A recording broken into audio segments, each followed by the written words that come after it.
All right, gentlemen, welcome. Welcome to the next installment of Ask Anything. This is going to be a all chat show. I liked having Josh on last time, and I will do that again. It's nice to have guys come up and oops, sorry, got it. God, I hate that, man. I don't even need to do that anymore. Sorry, I had to mute my other window here. No, I liked having guys come on, but I think that I can get to more of your questions just by going through the chat here today. Apparently, you are able to use some cutesy little stickers, I think, in your super chats now too. That's YouTube for you, right? Anyways. Lots going on. Before I jump into your questions here, there's a few things I want to just sort of throw out as like topics of discussion. Well, the first thing that's been going on right now is if you are in any way on Twitter whatsoever, you understand that Alexander Cortez has been banned from Twitter as of, I think, last night, maybe. And I have locked horns with Alexander. I've been on his show. I have had really good conversations with him, and I've had some really shitty conversations with him. And after June, and all of the events that happened in June, he just decided that, he didn't want to have anything to do with me anymore. So whatever, I mean, that's his thing. I mean, you can go read for yourself what his history is with me from the last 5 months. Honestly, I think that the friendship that I had with him was really kind of a casualty of all that BS that went on since June. However, he was banned from Twitter, and this took place yesterday. I don't think he's the greatest guy in the world, but I don't think he deserved to be banned for what it is that he was banned for. Yesterday was a really, really stressful day, I think, for the powers that be, the platforms. I don't know about Facebook or Instagram or any of that other stuff, but I do know that Project Veritas decided to produce a video. And if you guys are familiar with Project Veritas, they have been very, they're like, I forget the guy's name now. But anyways, this is kind of out of my wheelhouse, but they produced a video about, I think it was some interview from some chick who was, I guess, an anchor or something for ABC. And she was saying something to the effect that, that the news outlets, the mainstream media, was told to basically stand down on the Jeffrey Epstein case. And this kind of rocked the world for Google and for Twitter. And so Twitter was on a sweep. And I think Alexander was a little careless. And maybe he didn't do that on purpose. I don't think he did it on purpose, but I can show you the tweet, and I will here in just a moment.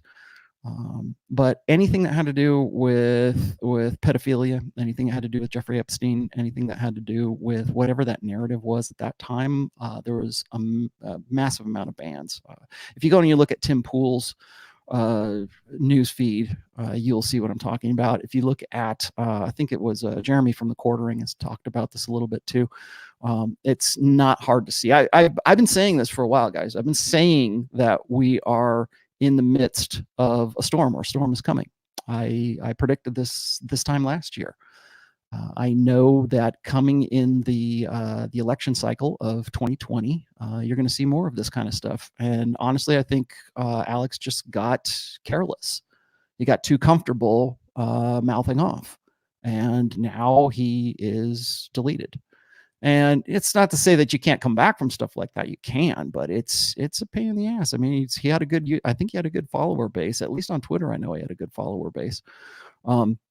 But let's see. Let me just grab this really quick so you can get an idea what I'm talking about.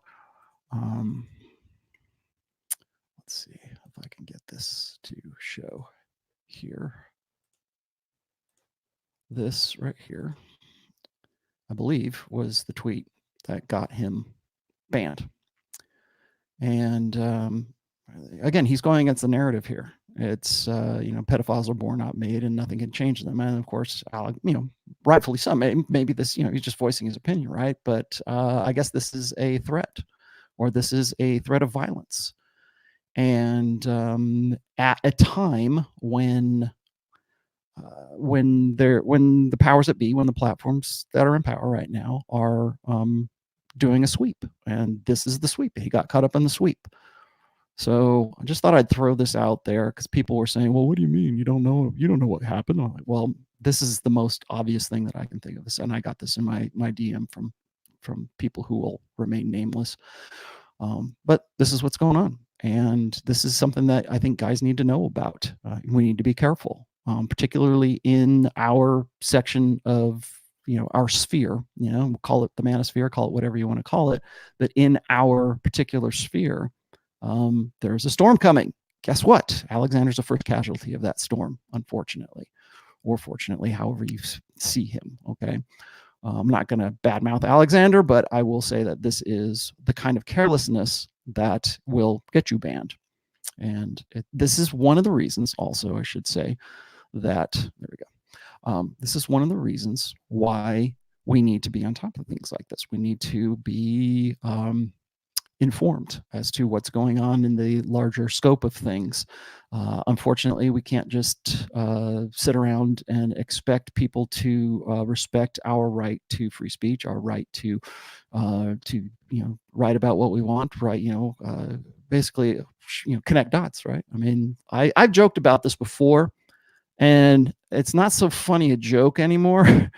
But there was a time, I think I made this joke back in like 2014 or 2015. I said, there's going to come a day where the rational male is going to be read by groups of men in secret, by candlelight, like the Bible is read by Christians in communist China. And I was joking around about that, but it doesn't seem too far-fetched now. So stay alert, man. I mean, stay on top of your game. If you are a content producer, if you are, I hate even using that term, if you are a guy who is a writer and this is your area, if you're in the manosphere, if you are in whatever, understand that it's going to take little infractions like this, small infractions, particularly at times where where the intensity is high, and that's what was happening yesterday. So just wanted to start with that. So be careful, guys, and not just, I mean, it's easy for, if all you've got is, a few hundred followers or something, and this isn't your, your bread and butter. Yeah. But if this is, part of, like, if you're like Hotep Jesus or something like that, if this is how you do your thing, it behooves you to be on top of your game and to understand what's happening at that time. So interpret that as you will, but there's a storm coming, and I'm not immune from it. And I don't think anybody else in my writing group and my social group and my internet group, I don't think any of us are immune to it. So be careful. So I got a couple of supers already, but I this actually wasn't what I wanted to start with. What do I got here? Adam, thanks for that. That's what it was. Oh boy, there's the new stickers already. Ugh. Do I have to post that? All right, I promise I will get to your questions here in just a moment. I wanted to also start this off too. We'll give you I've got a couple of news stories here I wanted to throw out. This I thought was pretty good. I'm just gonna put this on there and let you guys sort of sort this out as you see. Where'd that go? Here we go. Chrome tab. I gotta share audio, and here we go. This is the one. Have you guys seen this one yet? Maybe you have, maybe you haven't. This chick is just a piece of work. I love this one. So I got this first thing this morning. Hopefully you guys will be able to hear this. And here's a secret that many guys don't know, especially in today's day and age, is that women love nice guys. We may not understand how much we love and appreciate them until we're a little older, and we've gotten that sort of asshole phase out of our systems. I'd say by our late 20s, early 30s is the point in our lives when we're just exhausted by the jerks and we have no time in our lives anymore for them. So we really start looking for men who we know will be great long-term partners, aka nice guys, right? And that's you. Yeah, that's you guys.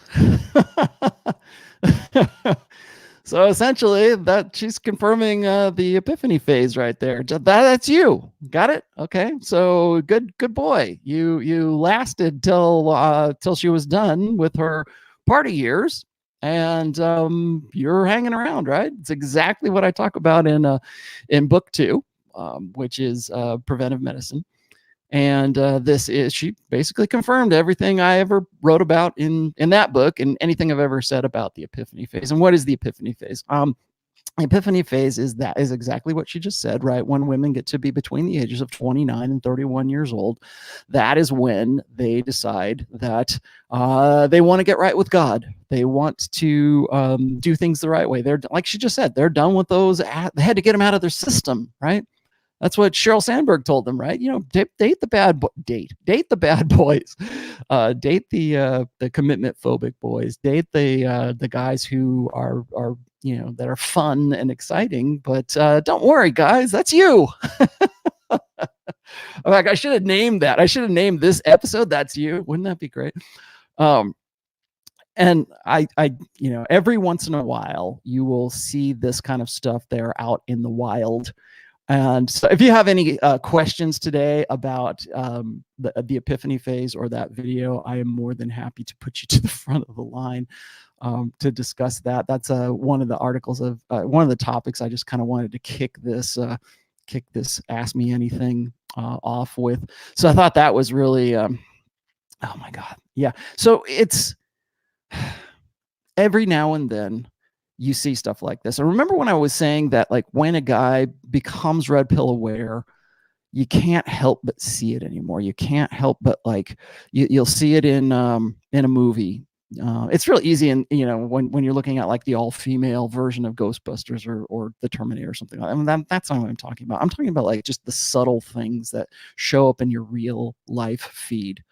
When I wrote this essay, I'm thinking I put it in the 3rd book, but it's called Betas in Waiting. And Betas in Waiting is sort of like the complement essay to the epiphany phase, because what Betas in Waiting is it's this expectation of guys to stay on their game and to build themselves and to prepare themselves to be a husband and to prepare themselves to be a father and maybe even marry the single mother or whatever. Basically, to be in as best a position of a provider, to be the best nice guy, like she just described, to be the best nice guy that you can possibly be by the time she is ready to stop having her fun in her party years with the alphas that she's going to pine for. And what is interesting, so the part of this that really got me, and this is what I wanted to focus on, is that when I talk about stuff like this, when I talk about the epiphany phase, when I talk about the different priorities that women place on their mating strategy at different times in their life, right, at different phases of their maturity, like I said in the 2nd book, a lot of guys think that when I say that I am picking on women, and I'm saying, well, they're all fiendishly, malevolently, with malicious intent doing all this, like they're planning to do this. And it's like, no. I honestly believe that most women in the epiphany phase would pass a lie detector. They'd pass a polygraph, right? If you said, "Do you really feel that way?" That, oh yeah, they do. They honestly do. They honestly think that that they had to get the bad boys out of there. Thanks for that $10, Scott Barry. To get the bad boys out of their system. And I think what's interesting is this used to be what we would say about men. Like, men have to spend time in their youth sowing their wild oats, right? I mean, we even talk about that. I've talked about this before, the Wild Oats Project, the woman making up for missing out kind of thing.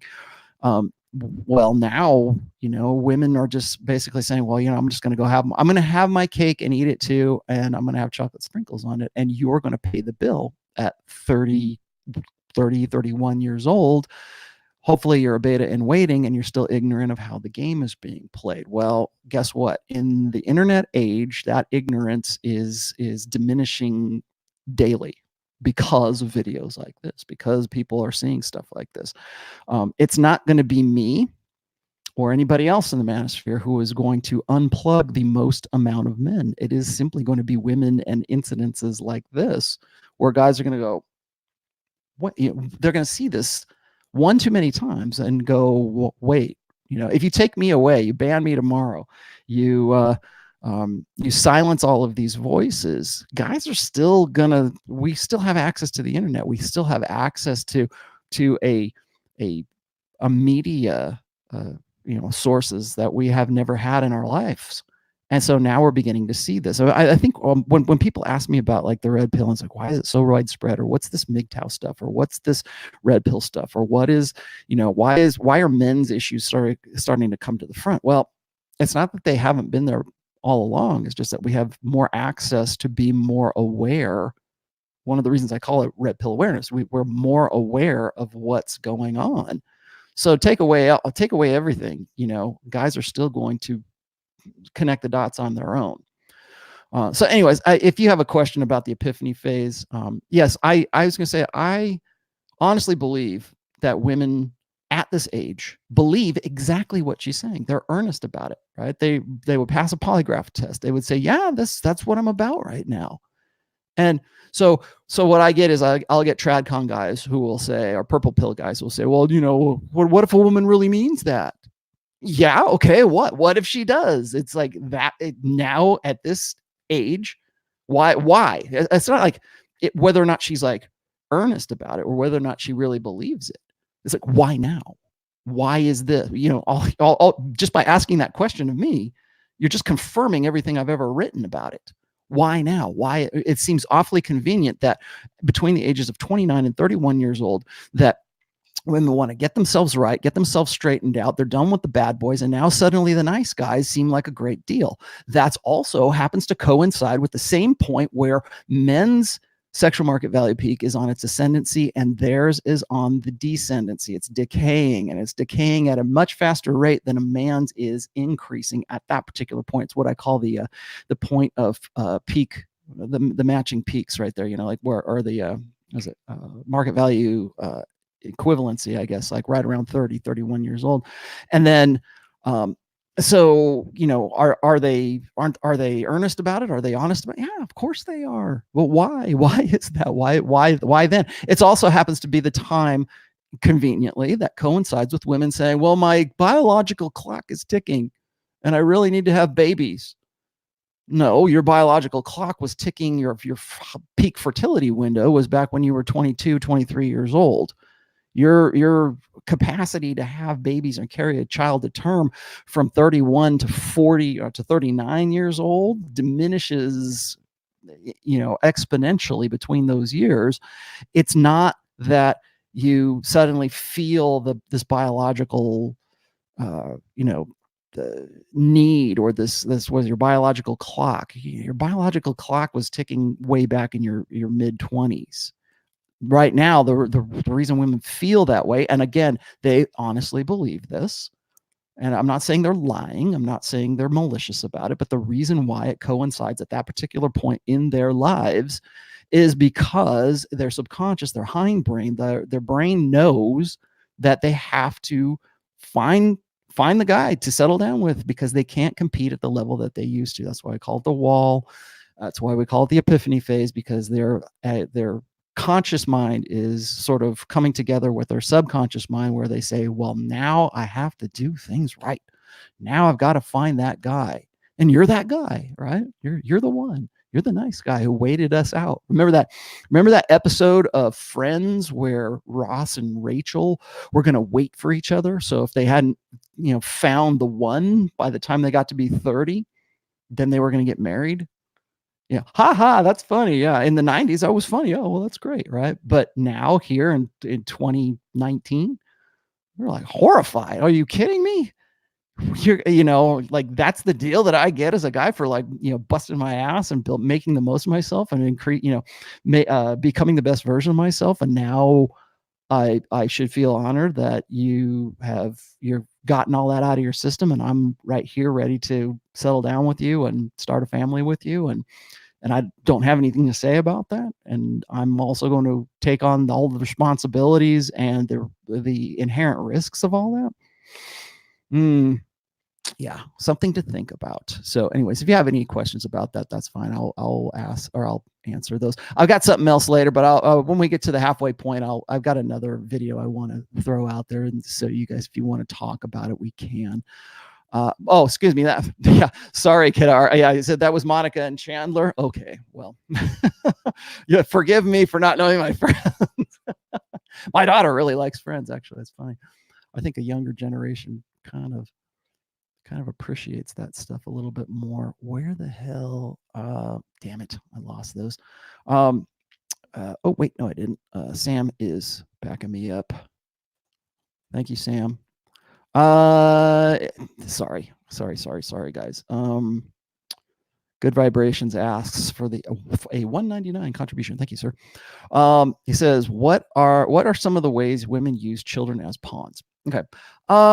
Here's the thing. It's funny. I mentioned this to Pat Campbell just this morning. He had Jaron Jackson on his show, on his terrestrial radio show this morning. And you can go and look him up, and I'm not going to describe to you who Jaron is.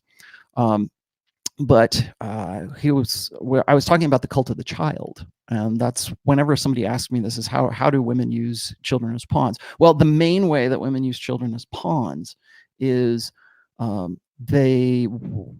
today, because we live in a gynocentric social order, we always preempt everything, or we always talk about any social issues that have to do with children with the intent to say, well, what is in the best interest of the child? That's really the sort of the mission statement for the cult of the child. If it's in the best interest of children, then it has to be right. And so that's how you get things like divorce laws, and you get whatever they are right now. Anything that has to do with kids, like when do you remember? I think it was about a year ago when there was the March for Our Lives, and it was a big, I think it was an international walkout, I think, of school or something. And all these kids were walking around and protesting for gun reform, gun laws reform in the United States, because it had come on the heels, I think, of the Nicholas Cruz shooting. And so it was organized actually by the same organization that organizes the Women's March. So it was really women that were behind this. But what they do, and you'll see this all the time, is they use children as their ideological human shields. And so if you're against anything that these children have to say, well, the children are the future, and we need to do what's in the best interest of the children. And so if the children are against guns, then you should be against guns too, because if you're not against guns, then you're against children. And that's kind of like, I use that as the easiest illustration that I can with respect to what is the cult of the child. I'm going to, I've been using this term long enough. I think I'm going to dedicate an essay to the cult of the child very soon. But it's whatever is in the best interest of the child. And because we put a premium on the interests of children, we always presume, and this, thanks to the Duluth model of feminism, we always presume that women are what's best for children. That's why women have to be criminals and drug users not to get custody of children right now. So yeah, there's ways that women can use your kids. If you wanted to make this personal, which I think you probably want me to do, is to make this a personal thing. Yeah, women will use that child or will withhold attention from that, that kid, to to, get you to do, or to, seek revenge on you. What do I have here? Let's see. What is it? Big Kahuna Burger. Okay. I don't know what 250 Czech Republic dollars are, but it says TRP makes me swing between working myself to become alpha and going MGTOW because it's easier. How does one maintain focus towards alpha? I think what your confusion is these days is I think that I'm seeing a lot of guys trying to rebrand MGTOW as Red Pill. I just watched, and Donovan knows I love him, but I'm going to be a little bit critical of him here. I just watched his show yesterday. Was it yesterday? About what a real MGTOW is, and I think that's really. I think he was being facetious when he was putting that up there, as sort of just to get people in and to sort of stir the pot with MGTOWs. But essentially, the definition of a MGTOW is pretty much a guy who is, making the best of his life, right? Who wants to become the best version of himself, who's out there getting with women, who's out there running game, who's out there, I mean, literally running game, right? I think a lot of like dyed-in-the-wool MGTOWs are probably having a real problem with that definition, but that's not what I want to talk about. What I want to talk about is like the how we're redefining this, because it seems to me that the term MGTOW is going through the same thing that the Red Pill did about 4 years ago, when the Red Pill was something that guys wanted to add to their profile because it was trending, and they thought, well, I'm a life coach, so how can I get more guys to come to my platform? Okay, I'm just going to call myself Red Pill. And they didn't know what the hell it was. They just wanted to put Red Pill in the name of whatever they're selling, right? There's a brand association. I talked about this also this time last year. This brand of me. MRAs did this. Here's a real good example of that. MRAs back in 2015, when Cassie J came out with the Red Pill movie, which really had nothing to do with the Red Pill, but MRAs, in particular, the guys from A Voice for Men, decided that they were going to jump on the Red Pill as sort of this loose brand. And when I raised a stink about that, I was told, well, you don't own the Red Pill. It just means the truth, just your truth. Like, no, it doesn't. It's actually representative of a group of guys and a connecting of the dots. It's representative of, I mean, you can call them manosphere, whatever. I really wish we could find some new term for that community, but whatever that is, right? Whatever the Red Pill, when it comes to being a praxology, when it comes to guys having these discussions and everything else, it's a loose brand. I mean, it's the guys who come together and we talk about intersexual dynamics. Well, right up until that point, MRAs didn't want to have anything to do with the Red Pill because it left a bad taste in their mouth, but they were more than happy to use it as a loose brand for a movie because they knew it would get eyes on the screen. I think a lot of the same thing is happening with MGTOW right now. You got these life coaches who come out of the woodwork and they go and they say, well, tap, tap, tap, what's trending for men's issues? Oh, MGTOW. Yeah, I think I'll put that in my profile and I'll see what I can do. I'll see if I can make that who I am or what I'm about. And so as a result of that, I see the term, those letters, that acronym MGTOW, is now a loose brand, just like the Red Pill. And so people are redefining it for whatever it is that they're trying to sell. So if I say I'm a MGTOW life coach who's going to help you get better with women, I mean, clearly that kind of person doesn't know what they're talking about with respect to that, with respect to the history, I should say, of MGTOW. But I think probably most of your confusion here, Big Kahuna Burger, is like, do you check out or do you stay in the game? Do I try to make the most of myself, and do I try to be a better version of myself? Do I actually want to engage with women? If I do, how do I do that? Or do I just want to say, the juice is not worth the squeeze. I'm done. I'm out. Forget it. I think that when I hear guys talk about this, or they get into sort of this quandary of is it worth my while to even invest myself in this? Like, guys who are killing it in game or killing it in life or whatever, they don't ask these questions. It's usually guys who are just sort of they don't know if they should give up or they should stay in the game, right? They don't know. And maybe they've had a girlfriend, maybe they've been through it, maybe they've been through the ringer, but it's not been like their dream come true, right? And they're deciding, hey, you know what, I'm just going to go live for myself, I'm going to do it. Oh, that's great. Here's another epiphany for you, right? If you are red pill aware, if you've read my book, if you've read any of the blogs in the sphere, if you watch this show, if you watch the other shows, if you watch, I'm not just me, okay? If maybe you came to the red pill through Roosh or Royce or maybe even Mystery, maybe even MGTOW, whatever it is. If you become red pill aware, if you are cut away from that blue pill conditioning that you've had since you were a little kid, and you see things like what I was just talking about, the woman here who's saying, that's you. If that rubs you the wrong way, that means you're aware. That means you're looking at this, you're going, whoa, this isn't what I was brought up or what I was conditioned to believe is idealistically true. If that's you, you cannot help but live a different way. You cannot help. Like, well, I tell guys this all the time. It's like, if you are unplugged, you can't help but see the world in a different way. You can't help but go your own way.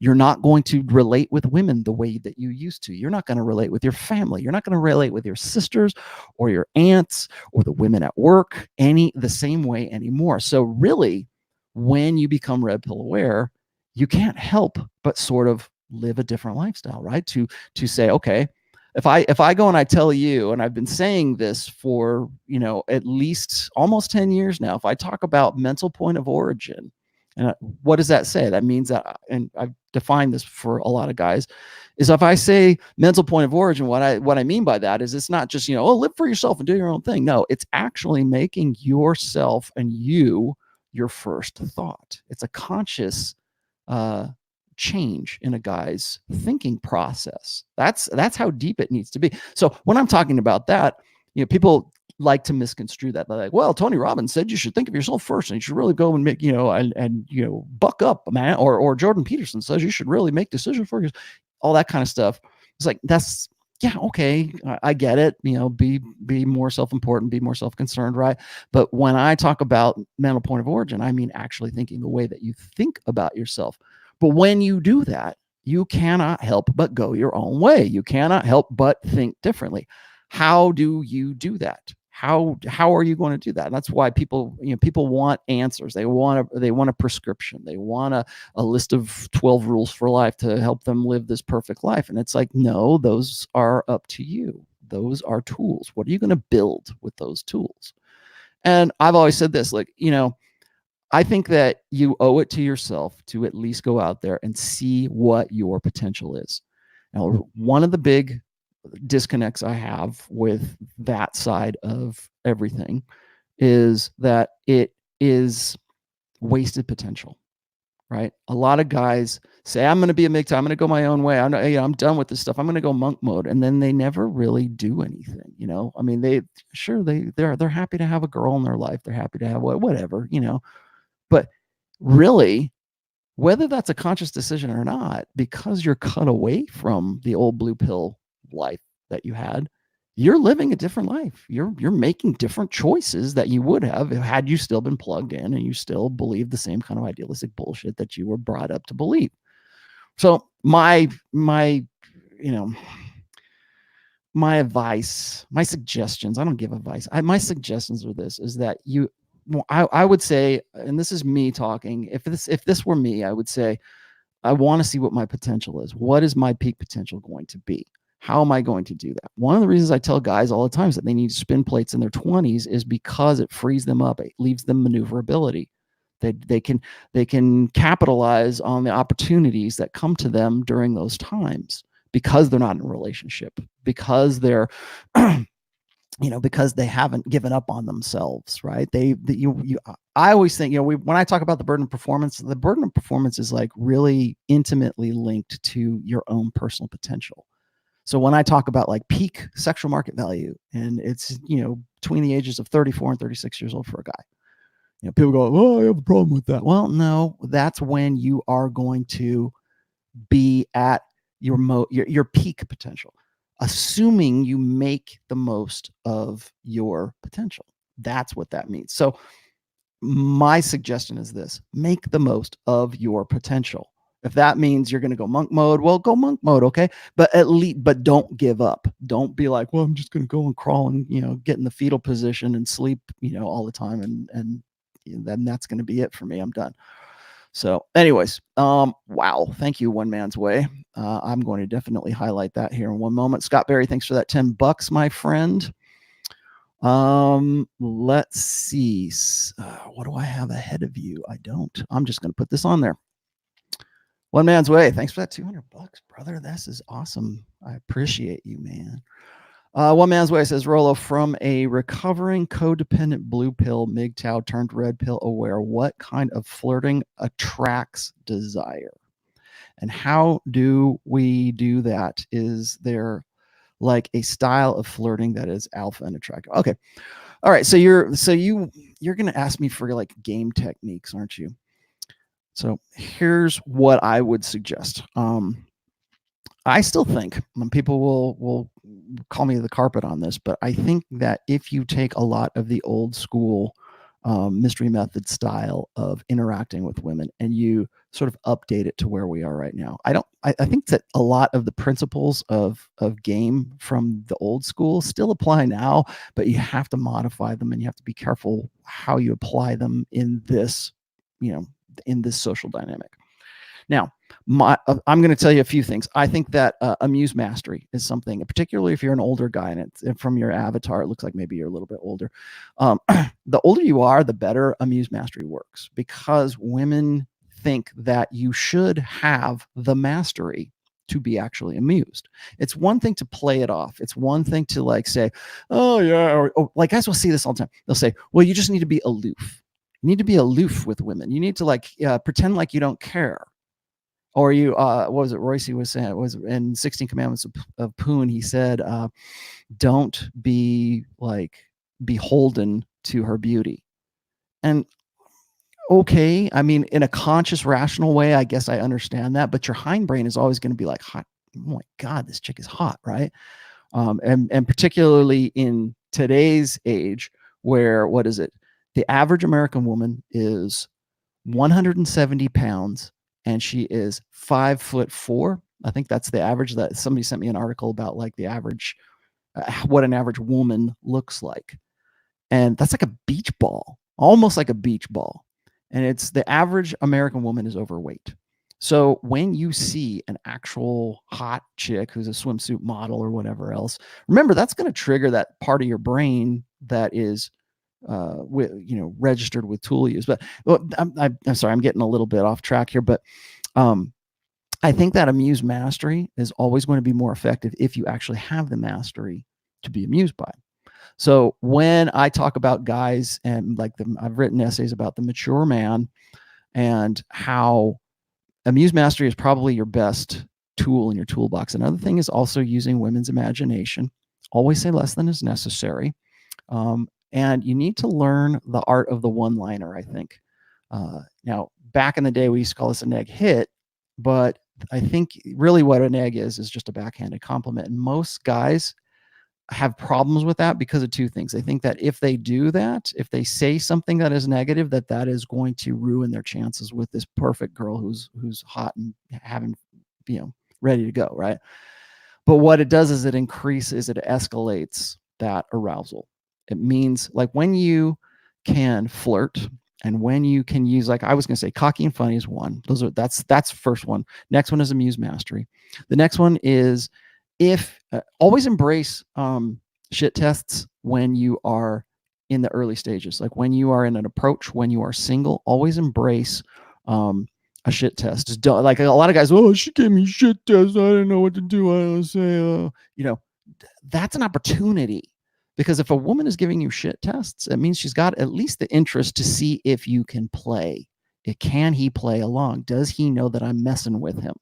Does he know women's nature well enough to respond to what I just said and stay in a good sense of humor and maybe even turn it around on me? when you're in that phase, like people, like a lot of guys, when they're in, when they get into marriage or they get into a relationship or they're living with a woman, God forbid, when they're living with a woman and they get a shit test, that's a different kind of shit test. And that is the kind where it's based on security. That shit test comes from the question, is he the best I can do? Whereas when you're in an approach, just like you're asking me here, what's it like when you're flirting, when you're doing all this stuff, the question isn't, is he the best I can do? The question is that a shit test asks is, do you know the game? Do you know how to play with me? Are you familiar? Are you an alpha? Right? That's really what it is. Do you have alpha characteristics? Because an alpha would respond in these ways. And an alpha would have enough experience with enough women to know what I'm doing right now. And it's this subtext or this sub communication that goes on underneath the neg hit, or why I keep going that goes underneath the shit test. So don't look at shit tests as being a bad thing. Look at them as being an opportunity to play with her and play with her. So that's so watch for those things and be ready to whenever guys say, well, what do I do when I get a shit test? Well, the best way to respond to that is agree and amplify. So if a woman says something and tries to tear you down or talks about you in a bad way, agree with it and then amplify it. Because when you do that, it's like, well, you like, I forget which one was the most common one. It's like when women will say, well, I guess you're like that with all the girls. And you go, yeah, there's been at least, 3 dozen tonight, that kind of stuff where you're agreeing with the shit test premise, but then you're blowing it out of proportion. And when you do that, that sends the message that I know what you're doing. Haha. And then you can also use that as an opportunity for amuse mastery as well. Amuse mastery, cocky funny is a good one. Getting her to qualify to you whenever you are flirting with a woman, whenever you're in an approach, you always want the way that guys can stand out the most, because really what it is it's you trying to find some way to generate social proof or to find some way for her to believe that your status or that who you are is high enough for her to actually be interested in you. Now, this is, of course, after initial arousal. So if she sees you, like people say, what about looks? Yeah, okay, this is after all of that, okay? If she is already in a frame of mind where she's giving you indicators of interest, that's when you have to, the idea anyways, is to generate, pre-selection. If there's other women around you or women go, oh, I like that guy, or that if they're giving off those kind of sub-communicating cues to the woman that is your target when you're flirting with her, if you can get that third-party endorsement from other women, that's like gold right there. So how do you do that? Well, you have to know how to relate with women. You have to get into their heads. You have to understand what it is that they're asking you and why it's happening. Now, you could just do this. You could just do the mode 1 and just say, well, I want to have sex with you. Are you into it? You could go just the most direct route. Now, I think even Alan Roger Curry probably wouldn't. I don't know, maybe he'd agree with this, maybe he wouldn't, but like there's even a tactful way to go about saying, I'm into you. Are you into it? Let's go. Like even being as blunt and as efficient as, pragmatic as you possibly can, there's still an art to those kinds of approaches. So when I say you need to understand why a shit test is coming to you, why are, how do you open, those kinds of things. It's not so much you playing that game as it is that you've internalized all of this and this is like your natural way of reacting. So when people are critics of game, the first thing they say is, well, I can't keep up the ruse, right? I can't keep up the act all the time. And I always tell these guys is that's because you need to practice it. That's because it needs to become second nature to you. It needs to become internalized so that your natural reaction to a shit test is to, default to cocky funny, to default to, ways to, default to amuse mastery, those kinds of things. I hope that helps. I've got a few essays written about amuse mastery. Actually, it's just called Amuse Mastery. I'll see if I can dig them up here in just a few minutes. There is that also, and I hope I'm presuming the right thing here, but it seems like you might be a little bit of an older guy. So also look at my essays on the mature man, because there is a way that younger guys can make successful approaches, and there's a way that older, more mature guys can make successful approaches. But you need to play to your strengths, and you need to play to suppositions and like the preconceptions that women have of older guys. They're not going to have with younger guys. So hopefully that helps. Let me keep going down here. I don't want to lose these things. Thanks, Sam, for staying on top of all of this good stuff for me. Let's see. I got this one right here. Ed McDickerson. You guys and these fucking names, man. Rolo, can you expand on the idea of not having desire for a woman as talked about in the Book of Pook? Maybe I didn't exactly get the idea. Not having a desire for women. Okay, here's my thing is I know I did a podcast about 3 weeks ago with Pat Campbell. It was on my Sunday show, and we talked about Pook. And I still think that Pook is a foundation. His work has been a foundation of the red pill. I'm not saying he's the be all end all. In fact, there's a lot of Pook that I don't agree with.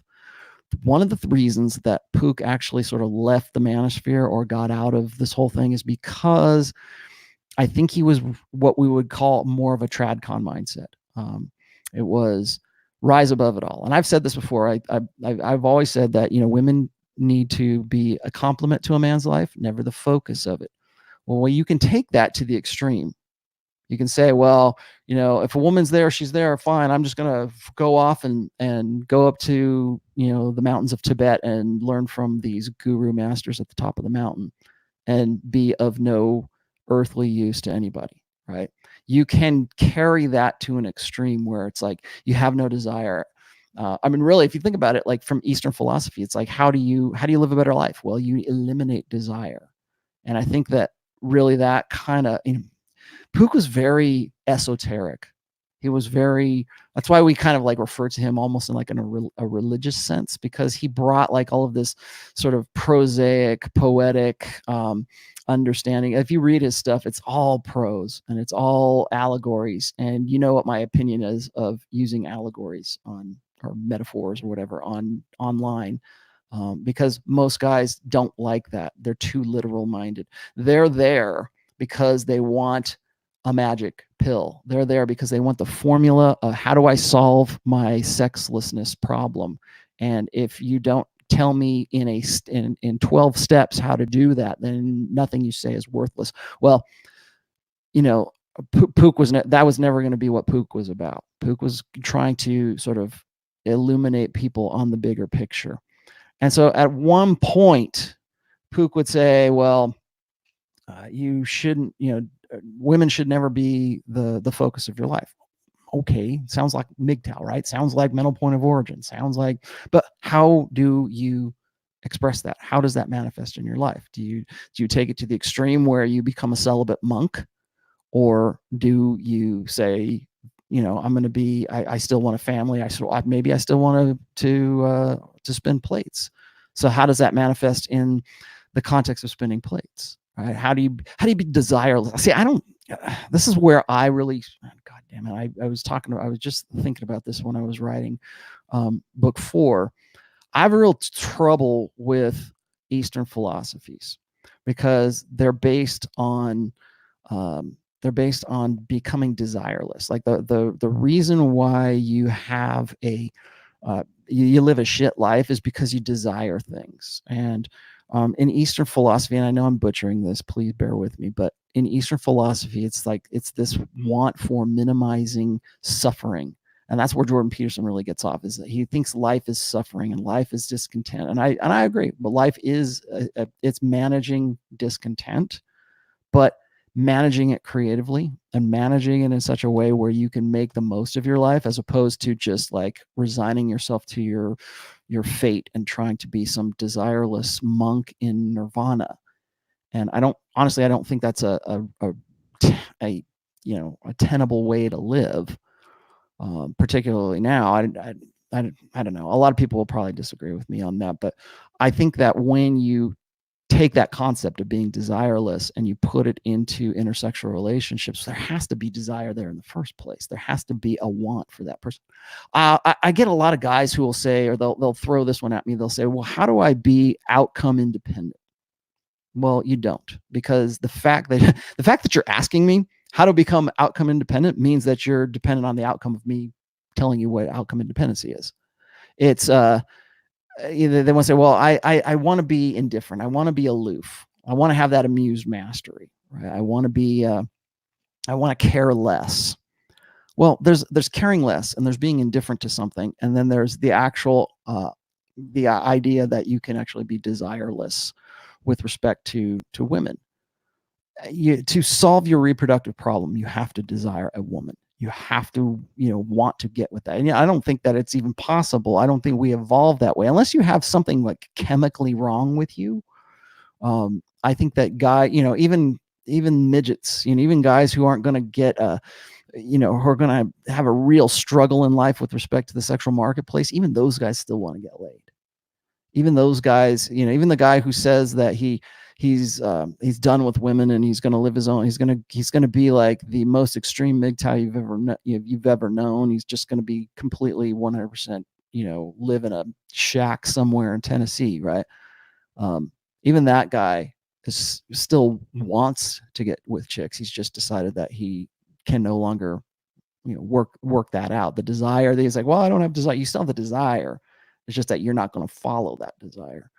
So I don't know if that helps you or not, but I think that Pook, when he talked, like Pook in the end, like Pook he was active on So Suave from, I think 2000 or 2001. He was on the first incarnation of So Suave. The one that's out right now is actually the second incarnation of So Suave.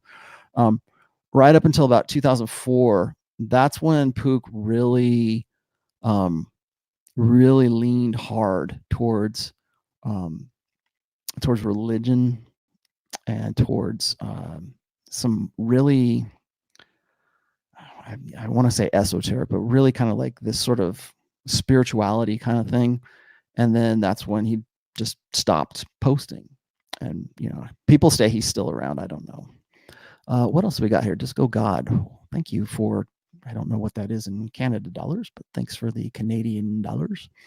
What do you mean when you say opposites attract? I usually hear liars plus liars, drunks plus drunks. Oh, so you're thinking likes attract. What's the difference between likes attract and opposites attract? When I talk about the differences, differences are attractive. Okay. When I was talking about that, I've got several essays about how men do their best to identify with the feminine. And we've been taught this. One of the reasons I have a real problem with Carl Jung is the anima animus thing, this presumption that somewhere inside of us, we have this feminine side and we have this masculine side. And of course, feminists picked up on that and perverted that and distorted that, because what they did, that was an easy way to convince guys to man down. Get in touch with the feminine side.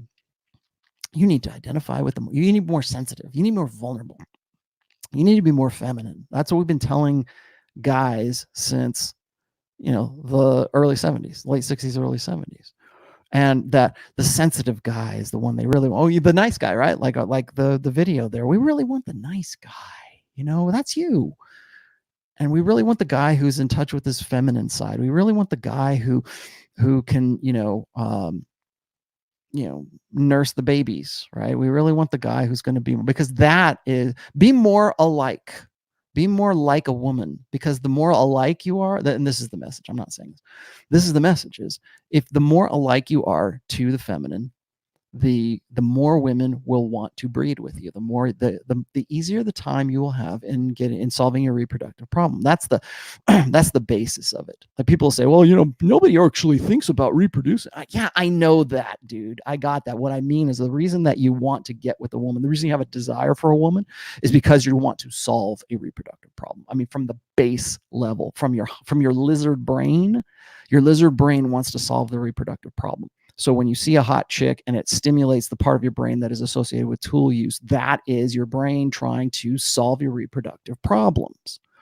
So I'm not saying that that's what you're consciously thinking. I'm just saying that that's, that's the latent purpose of that desire. Is that's why you get off on what you get off on, because eventually hopefully there's going to be babies as a result of that.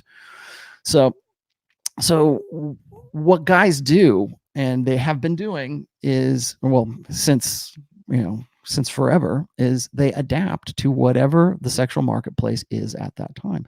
So if right now, if guys thought that being a man's man and being and bulking up and being more conventionally masculine, if guys thought that was going to get them laid, you would see dudes doing that all over the place right now. You would see, but what, when guys say, well, why, Rollo, why is it that that I see all these male models on the runway and they look like women, right? Or that latest cover of GQ, right? And what was it? Farrell's on that thing, right?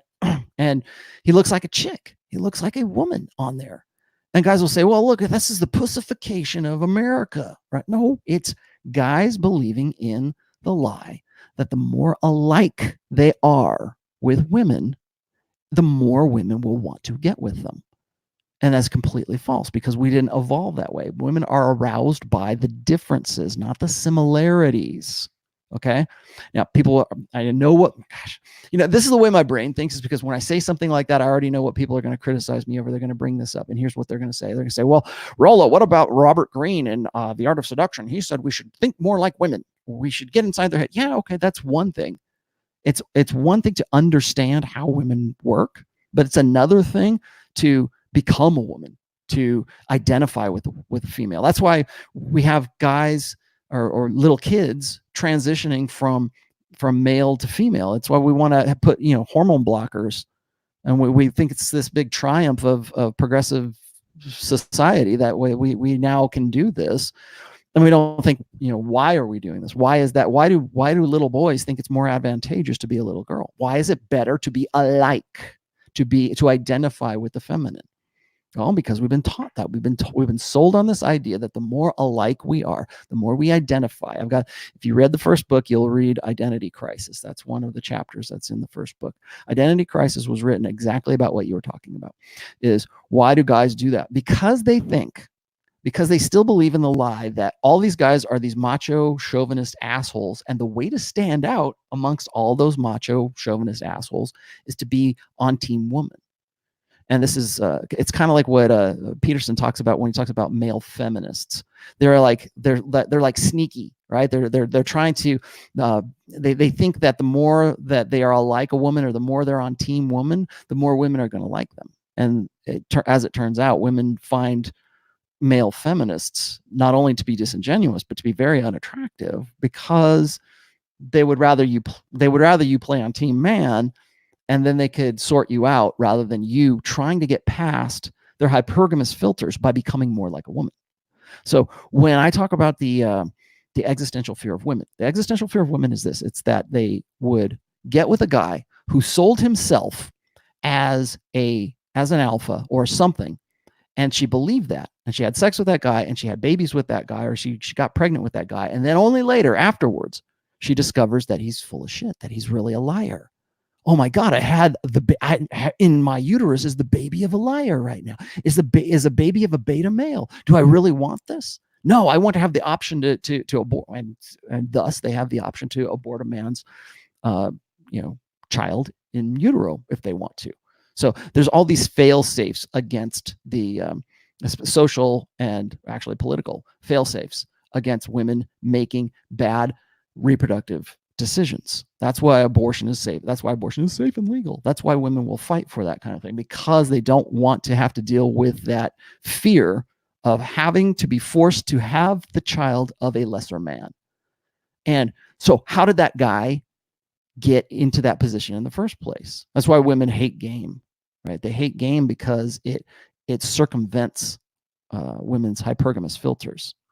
And so women can't be or men can be deceptive and actually put her in that position, because no woman wants to, as far as I know, no woman wants to actually have an abortion unless they're like really twisted, and there's plenty of those today too. But they don't really actually want to do that. I'm sure, given the choice of having an abortion or not having to have an abortion, they're going to go with not having to have an abortion. But they don't want to be put in that position because of the existential fear. They don't want to have to deal with the fact that their hypergamous filter was hornswoggled, right? There's the word for the day. It was deceived. And it's that deception. It's that part right there that really, that's, I think when women say that they have been, they feel violated when they've been raped, I think that's where that comes from, because it is removing all, I mean, forcible rape is removing all control over women's mating strategy by a guy forcibly. This is just in terms of forcible rape, right? And so that right there is the existential fear, is to have to be forced to have the child of a lesser man, or to have the child of a man who she wouldn't have under any other circumstances willfully chosen that guy to reproduce with. That's the existential fear. Well, when women see a guy who is a male feminist or tries to identify with them or tries to say, I'm on your team, I'm all about women, I really want to help you out, I really want to be as supportive as I possibly can for you, and I'm a male feminist, right? The reason why women get that, throw up in their mouth a little bit over that is because they see it for what it is.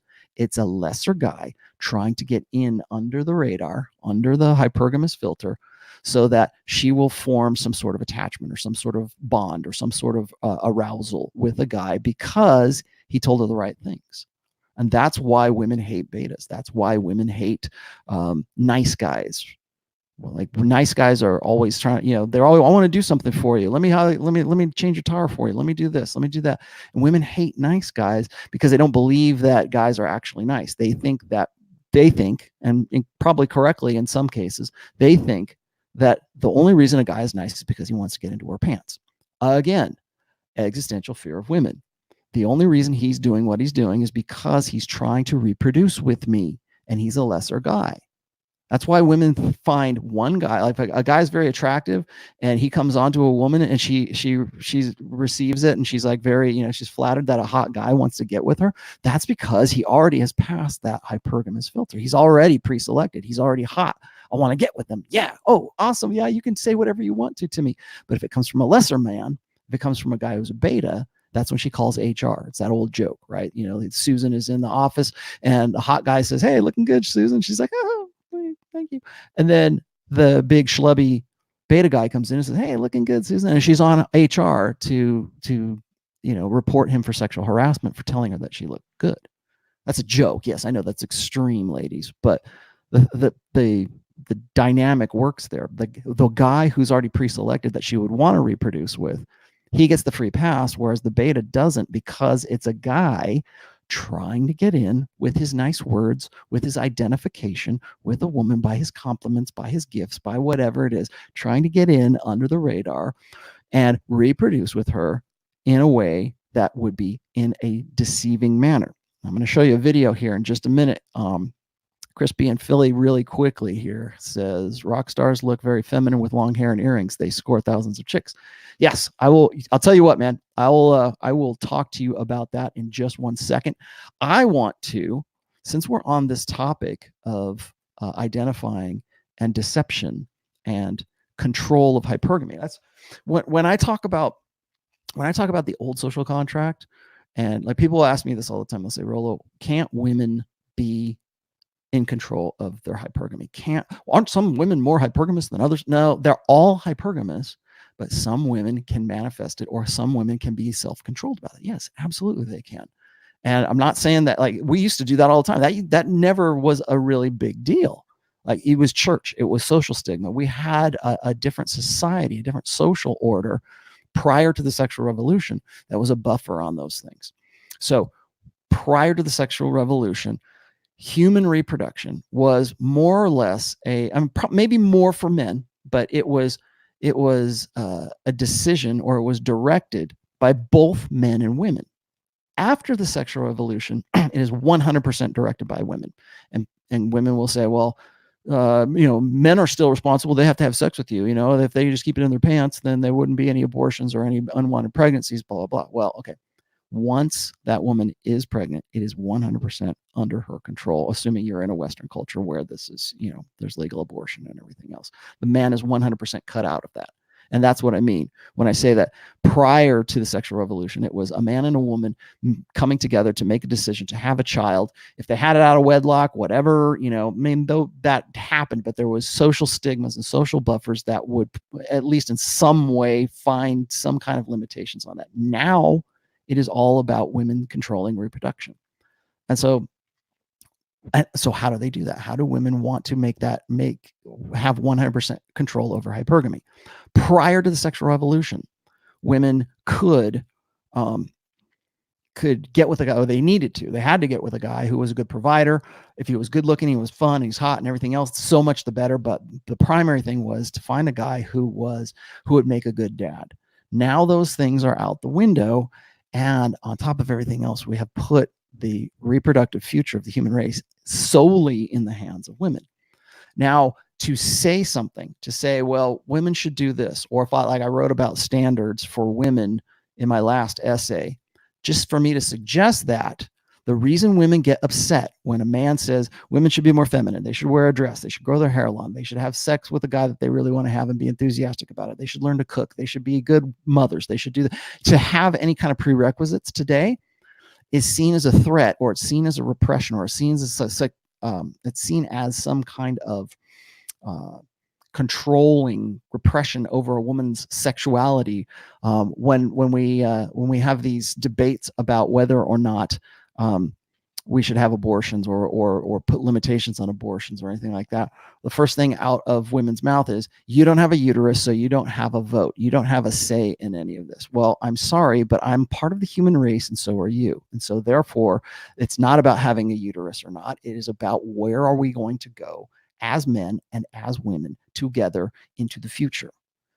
And so to say something like that, to put any kind of limitations on women's hypergamy, removes that control. It removes the hypergamous control out of women's hands, and it places some of that control back into men's hands. And that is just unconscionable right now.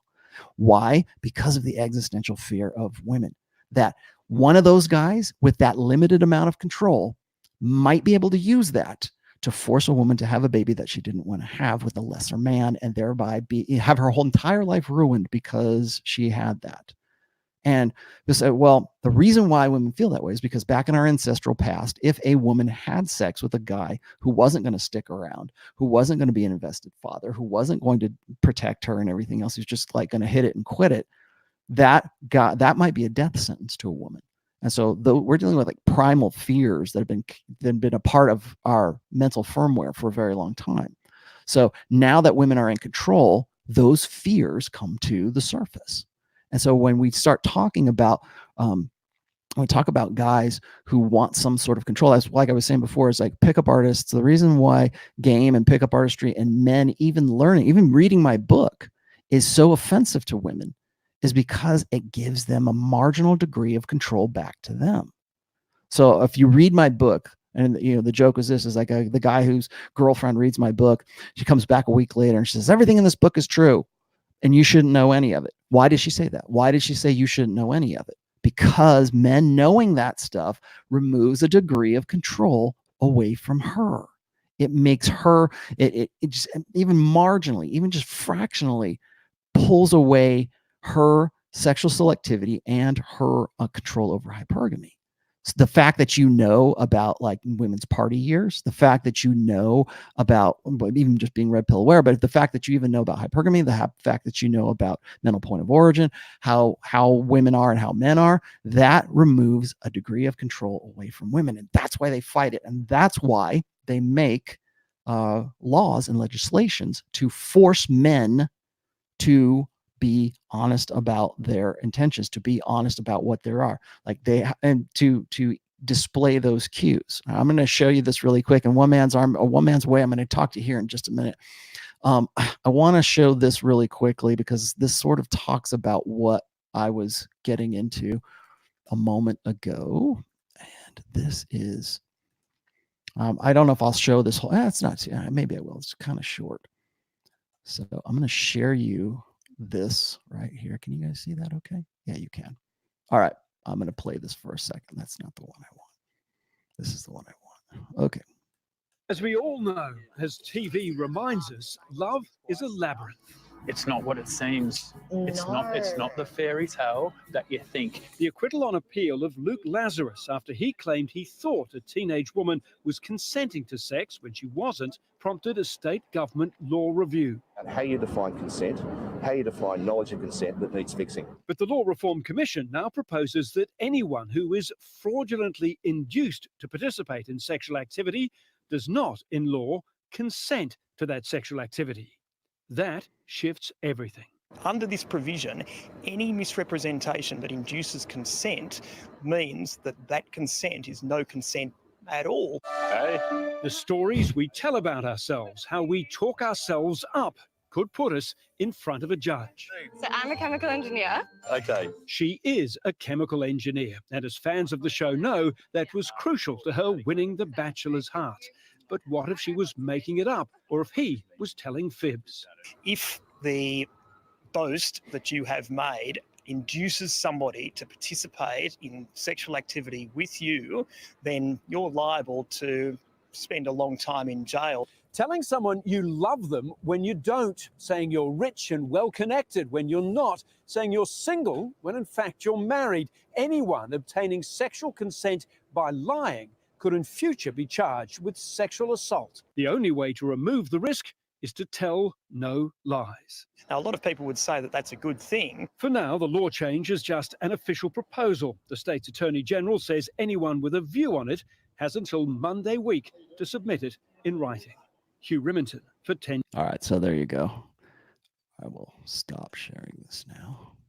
So there you have it. So the reason why, okay, why is Rollo showing us this? Okay, what this is this is exactly what I was saying before, is that there are, this is one more piece of, now this is in Australia, but this is one more piece of legislation that is at least being considered. And people are saying, well, you know, just because they did a news story on it doesn't mean anything, right? Well, okay, but they're still considering it. And I've said this before, is that in the future, and I would say probably into the next decade, into the 2020s right now, you want me to make predictions here? I'm going to make a prediction. Prediction is this, is that you are going to see more laws that ensure women's mating strategy is the primary one. Now imagine this, like they want to say, well, people who misrepresent themselves and have they want to, like, you notice how they kind of weasel word this thing. Well, any person who does it, no, it's men, okay? Because who's going to lie? If I go and I say, well, you know, the woman has a breast job and she's got you know, lipstick on, she's wearing high heels, that's not what she's really about. And I had sex with her based on the understanding that she was hotter than she actually is, and she's not, and so therefore she raped me. You think that's actually going to fly? No, what's going to happen is it's going to be men who run game. Like this is insurance against guys who run game. And why is that? Why do they want these assurances? Why do they want to know that a guy is an attorney if he actually says he's an attorney? Because they want honest cues. When people say, well, that's good, that's a good thing, right? They want that. Yeah, but here's the thing is like, depending on that woman's perception of you, remember, we're supposed to believe all women, right? And this is not here in the United States just yet, but I think you will see something like this coming very soon.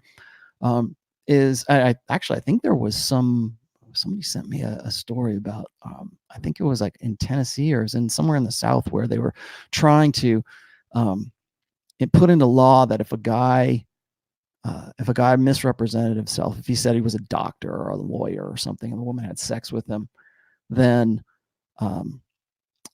that was rape, because that's consent she wouldn't have given otherwise. She believed it. I only had sex with him because I thought he was an attorney, right? Well, we're getting to the point right now where the fact that a woman's opportunistic perspective towards sex is becoming less important than it is that the man sends honest signals, that the man is not trying to deceive her, first of all, her sexual selection, and then second of all, her hypergamous filter. So that guy, that's the joke I was just saying a moment ago, where you've got the hot guy who gives Susan a compliment, and then you got the beta schlubby guy who gives him a compliment. Now you introduce this concept into that already existing social environment where beta men should know better than to approach a hot girl who's out of his league, right? Because if he does, she's going to call HR. But they still want the alpha guy to approach her. They still want that to happen, and that's fine. It wouldn't matter if that hot guy maybe he's not an attorney, maybe he's a sandwich artist, but I still enjoyed the sex and it was a lot of fun, and he's a great guy, so I'll let him slide on this. So what you're doing, what something like this does, is it makes potential rapists of men for trying to learn the nature of women, to try to get in there, to try, say what you want to about mode 1, but in this society, in the society where everything has to be upfront and on the table, I think probably mode 1 will be the best way to go, because at least you're upfront about it. You say, this is me. I am what I am. Here we go. Do you want to have sex? No? Okay, fine. I'm on to the next one. This is the environment that we're creating right now. And the problem that I have with this is not necessarily that, men should be honest about what their intents are and everything. Okay, that's fine. But the problem is that it's open to female interpretation, and it's men's future that is on the line. So if a jury of her peers says, he was lying and it wasn't really consent, so now you're a rapist and you have to register as a sex offender, and you're going to jail for a few years as a rapist, and you'll probably get killed there, because rapists and child molesters are the ones that die the most in jail, right? So see you later, bye-bye. So you're essentially, if you look at this in the long term, I hate to go slippery slope on you here, but in the long term, in the larger picture, it's dealing with your life, So anyways, I wanted to put that on there because it sort of relates to what you were talking about a little bit ago as to why is it that guys want to identify? Why do they want to get in under there? Because they're trying. Now imagine this. What if it's not about your job? What if you're a nice guy? And women already don't believe in nice guys, but what if you're opening doors and you're changing a tire and you're taking him to dinner and you're doing all this stuff and you're presenting yourself as a male feminist, and you're presenting yourself as a nice guy? Maybe you're not lying about your job, but you're presenting yourself as one way, and then really you tweet something out about how you invest all this time in a relationship and there's nothing reciprocated from it. Well, now if she's had sex with you as a result of you being nice, and suddenly you're not nice anymore, how is that interpreted, right? Because you can qualify what is deception infinitely, really, with women. So why did she have sex? Well, I thought he was a nicer guy than he really actually was. Or I thought he was, what are they saying? I thought he was a Christian, and it turns out he's actually a Muslim, and I wouldn't have had sex with him had I known he was a Muslim. Really? It's not just a job. It's not just a future with this guy. It's what qualifies as being dishonest. And so we'll end up starting splitting hairs, but those hairs that get split end up putting a guy on a registered sex offenders list. So, things to think about. One Man's Way. Sorry, I wanted to get to your thing. He says, do you know why women are attracted to serial killers? Yes, I do. Or have grape fantasies? Rape fantasies. I am a Marine combat veteran and would be beneficial to show my violent side through legal hobbies like shooting, hunting, blah, blah, blah. Okay, so here's my, I've got at least 2 different essays on this. The main one is actually called Violence. That's just simply named Violence. Why is violence? No, the other one was called that was one, and the other one is Insanity Plea. And I wrote that because there's such a consistent high number of women who, and it's only women, who seek out incarcerated men who are dangerous incarcerated men. And that's the easy illustration. There's other illustrations of it as well, like women who want to get with a dangerous thug. They will seek out those dark triad, traits. There is a theory, anyways, evolutionary psychology, that a man has the capacity for violence. He has the capacity to protect her, or to stay, to fight off all comers, kind of thing. in our primate ancestral past, the ability to kill another man was one of the highest forms of demonstrating higher value, right? To eliminate that guy out of the sexual marketplace. And is that antisocial? Yeah, sure, very. But and hopefully we don't do that. But by order of degree, women find men with the capacity to be violent. Like I said, women want to get with a guy who is the guy who other men want to be and other women want to have sex with. Well, people want to say, well, that's hybristophilia.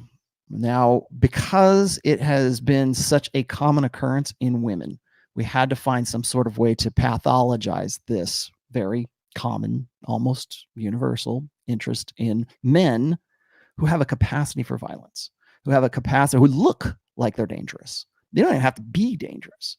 Why is it that women like guys in a leather jacket on a motorcycle as opposed to the guy in Dockers and a minivan? One looks dangerous and the other one doesn't. Well, why? One is arousing. One is the guy that she wants to have sex with, and the other guy is maybe the guy that she wants to be her provider. So that's really the short way of doing it. Should you show off your?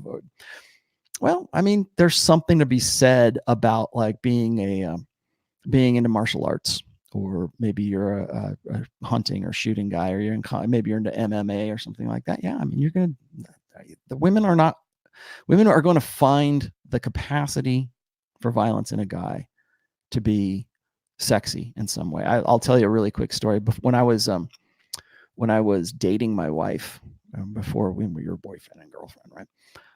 I was very into a certain type of martial art, and I'm not going to tell you what kind it is, because all that will do is lead to these discussions as to whether Tarzan can beat up Superman. Okay. Anyways, I was at a tournament, and this is when I was trying to decide whether or not I wanted to do this as a competitive sport. I was getting in there, I was doing sparring and stuff, and I actually won my sparring for my belt class. And it was a date idea I had at that time, and so we were living. I'll just tell you, we were living in Lake Tahoe at the time, and then I said, "Hey, let's go down to Sacramento and we'll get a room, and I got to go do this tournament down there. And when I'm done, we can, go have dinner or whatever, and spend the night and come back." Right? We were pretty much exclusive by that time, anyways. And I will tell you, we never made it to dinner after that, and that was some of the most memorable sex I ever had with my wife, was right after that tournament. And I think that was the incident that sort of led me to believe that maybe it's, maybe a capacity for violence is something that women get off on. And I've actually, I remember back in the, gosh, what was it? It would have been the late 90s, early 90s. There was an MMA, I don't know if it's still around, but there used to be King of the Cage.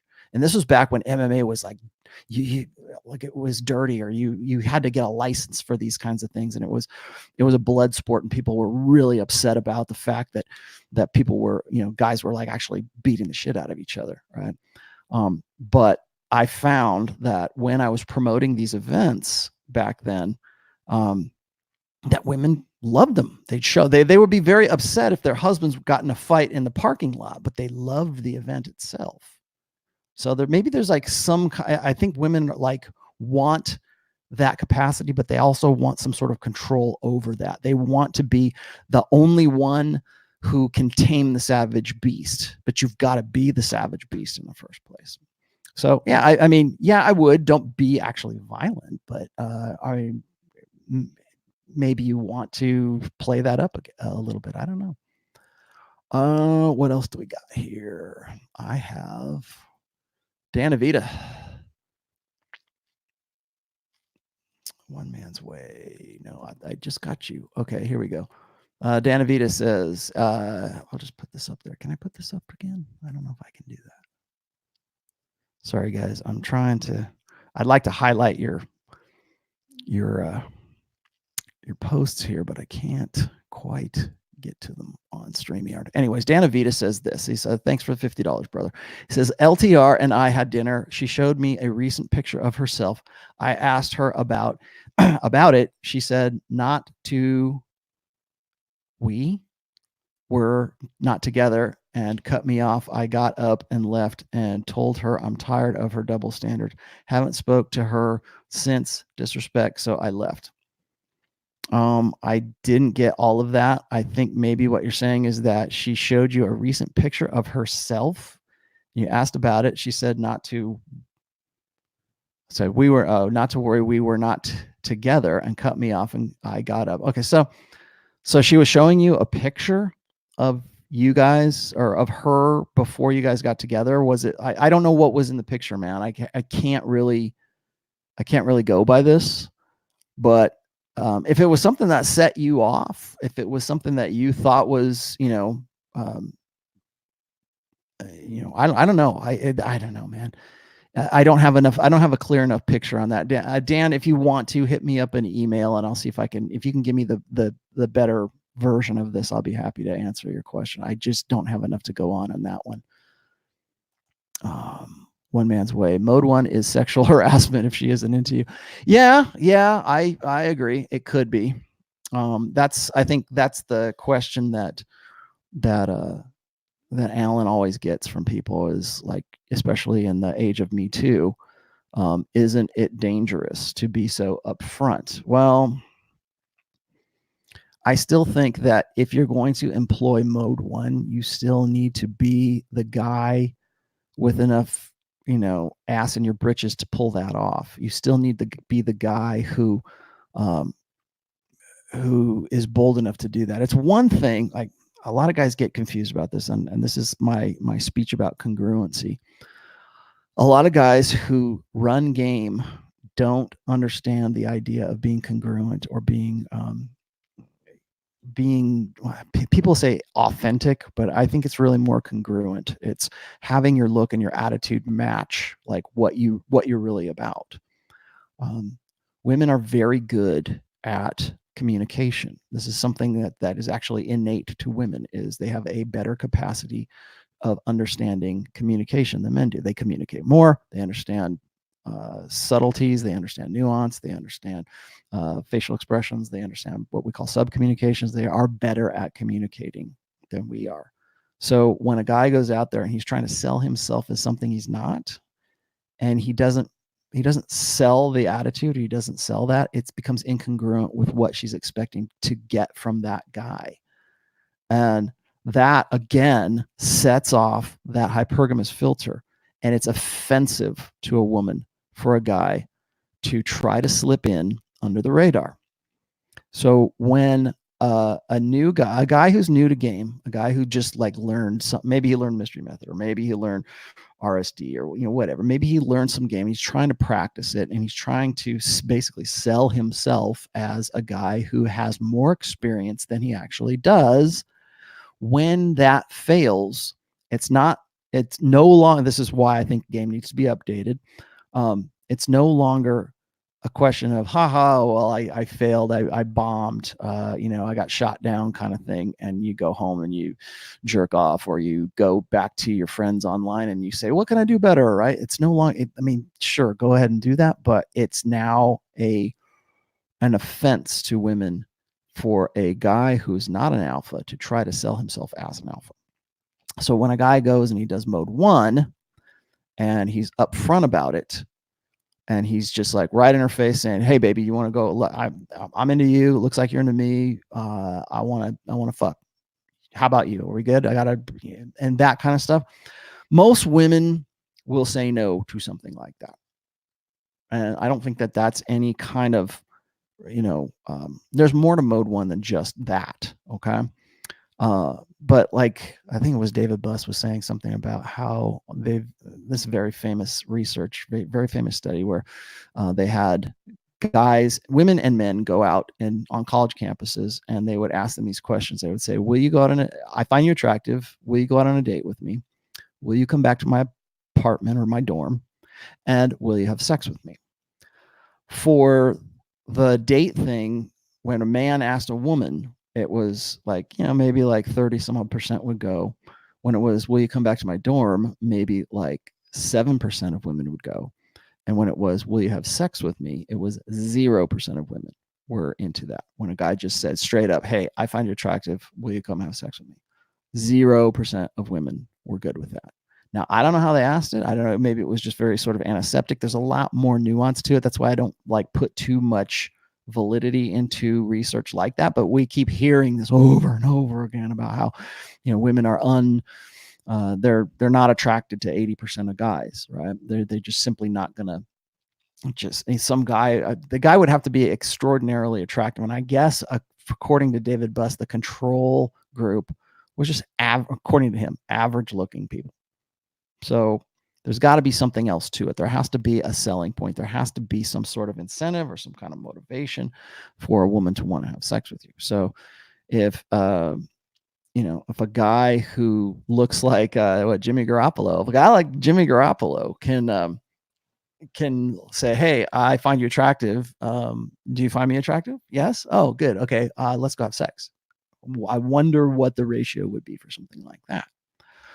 Because there's pre-selection. That's like good looks, like natural good looks or built good looks. Now, physique is it's a demonstration of higher value, right? And it's an easily seen one. Women don't have calendars of unattractive dad bods. They have the hot sexy fireman calendars. Those to my knowledge, there is no sexy dad bods calendar, and if there is, I'm sure it is not selling as well as the hot sexy fireman calendar, because I was actually learning this when I thought about this when I was analyzing peacocking by Mystery. God, we're getting into game today, aren't we?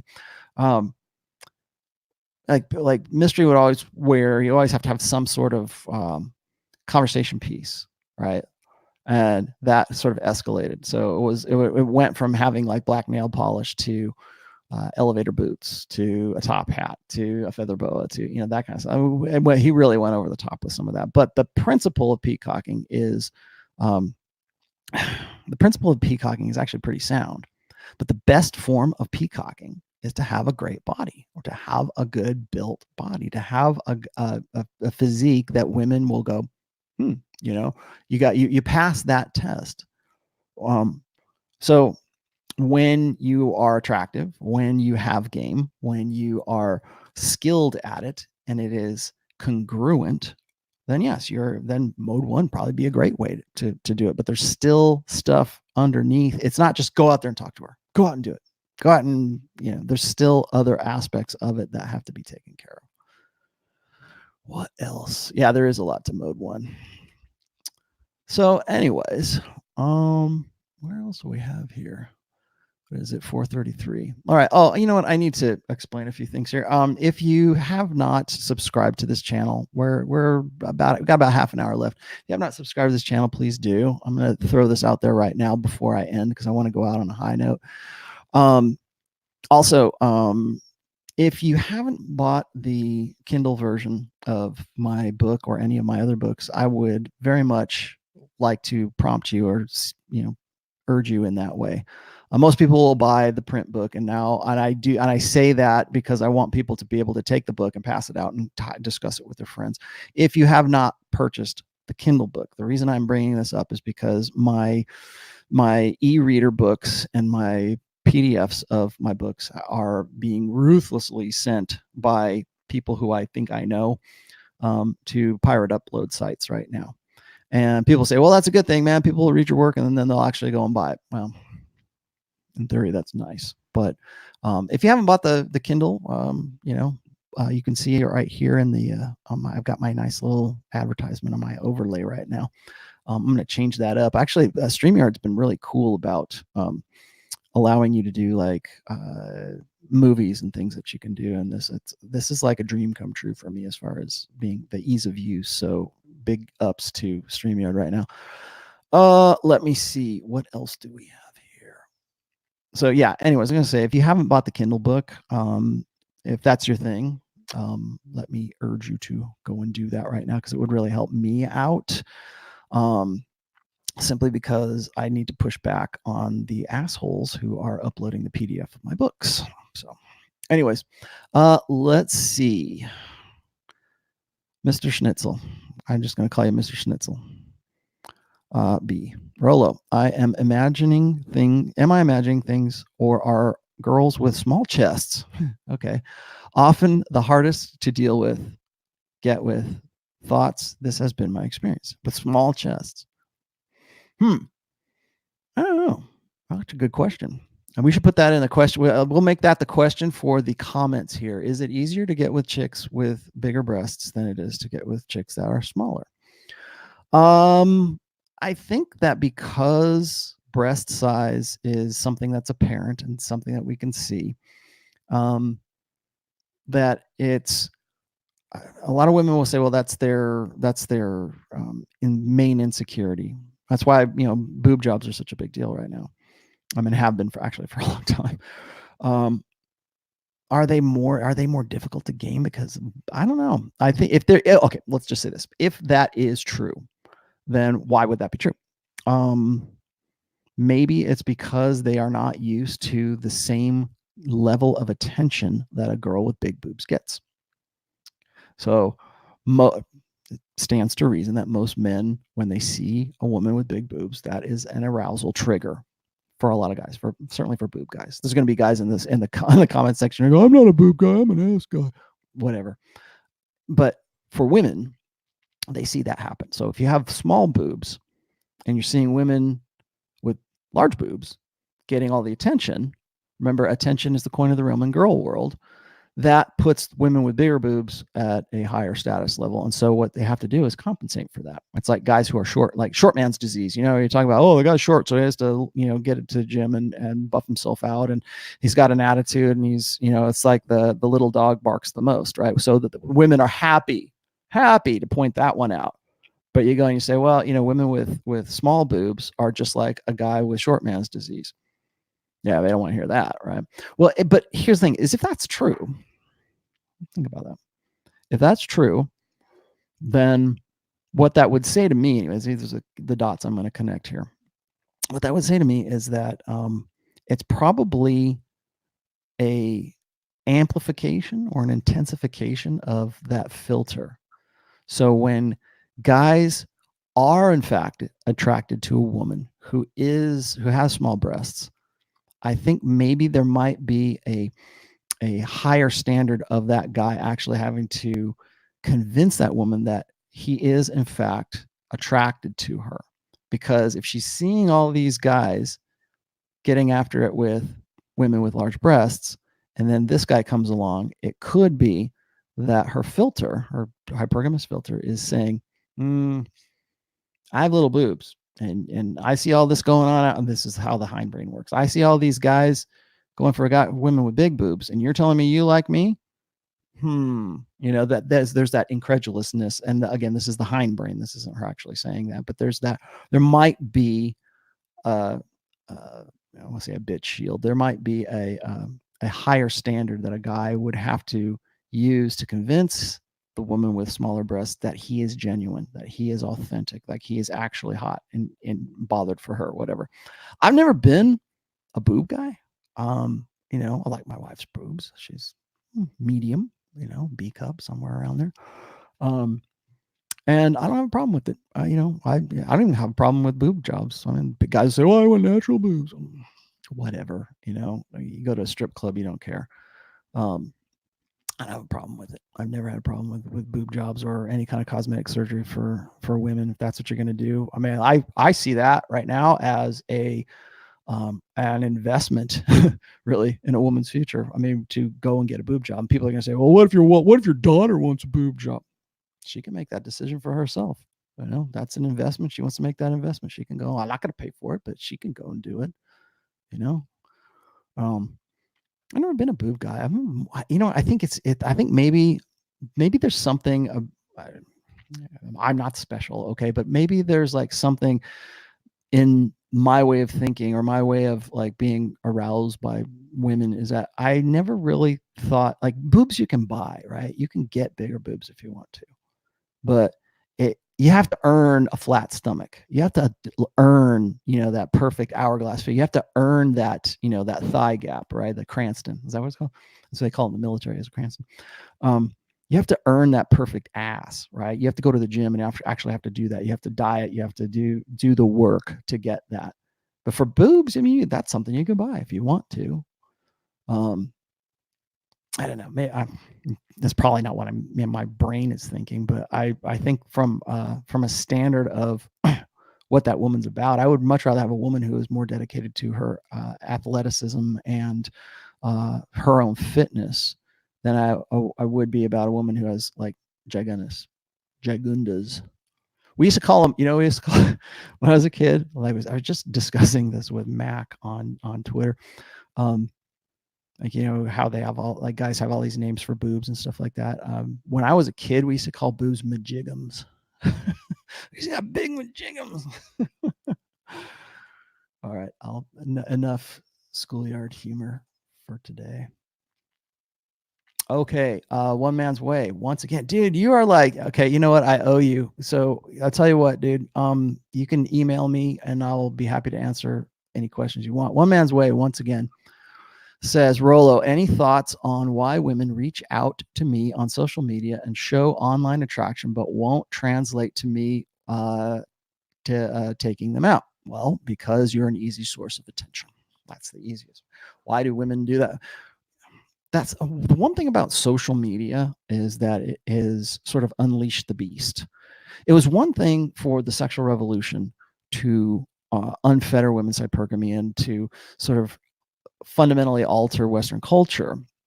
But when we started the internet and when we started having the age of communication and instantaneous communication, and when we and that, of course, gave rise to social media. Then that gave rise to the global sexual marketplace. And global sexual marketplace is a result of globalization. And we have facilitated that and sped that up because we have social media. Well, who does social media mainly serve? Women. Who is the primary consumer in Western cultures? Women. Who do we advertise to the most? Women. I got this list of stats for like the economic power of women that, we want to, whenever I see somebody cry about, the gender wage gap, I'll throw that like infographic out there and it shuts them right up.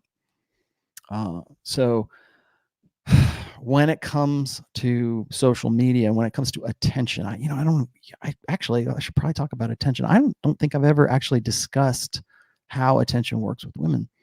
I have two very notorious posts. One of them is called Your Attention Please. It's very old. It's like 2011. You have to really kind of dig back to the early days of my blog.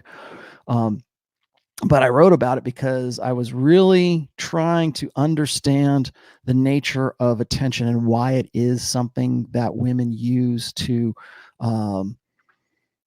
establish their own hierarchies. When we talk about men, we talk about dominance hierarchies, or competence hierarchies is the polite way to say it right now, but it's bullshit. It's dominance hierarchies, and you have to be competent to be in that dominance hierarchies. Okay. For women, their hierarchies are formed by attention, by how much attention they can draw. And usually it's men, high value, high SMV men is the highest form of attention for women, right? But that's not to say that there aren't other forms that women will be happy to get. So when we talk about beta orbiters, or when we talk about even with women, women will give each other attention. And so in that, I always say that women need that attention to establish like their own ego status. So when we complain about a woman who is like, we say, well, women today, they're 6s and they think they're 8s because all their girlfriends and all these beta orbiters online tell them that it blows up their ego and it blows up it gives them a false sense of what their actual SMV actually is. Yeah, but why? Well, because attention is an ego multiplier, an ego reinforcer. It allows a woman to, and maybe falsely, to get a bearing on what her own value is on the sexual marketplace. And then because women like to translate that into personal value, which I think is a mistake, but they want to say, well, I'm only worth whatever attention that I can get. If just because a woman shows you love on Twitter or Instagram or something like that, well, why doesn't it translate into dates? Because that's not what it's about, man. You're giving her the reward right there. Attention is the reward. So just by you going, hey, looking good, girl, that's all it took. That's all. And remember, certain attention is more valuable than others. And that's one of the things I always tell guys is that you need to be, particularly if you're going to make yourself the prize, right? We always say that, getting back to old school game again, to make yourself the prize, to make yourself someone that a woman needs to qualify to, your attention has to be valuable. So we have this idea, and this is old school, that a man needs to become the prince, right? He needs to be the prize. And so if a woman thinks she's a prince or princess, then a guy needs to think he's a prince.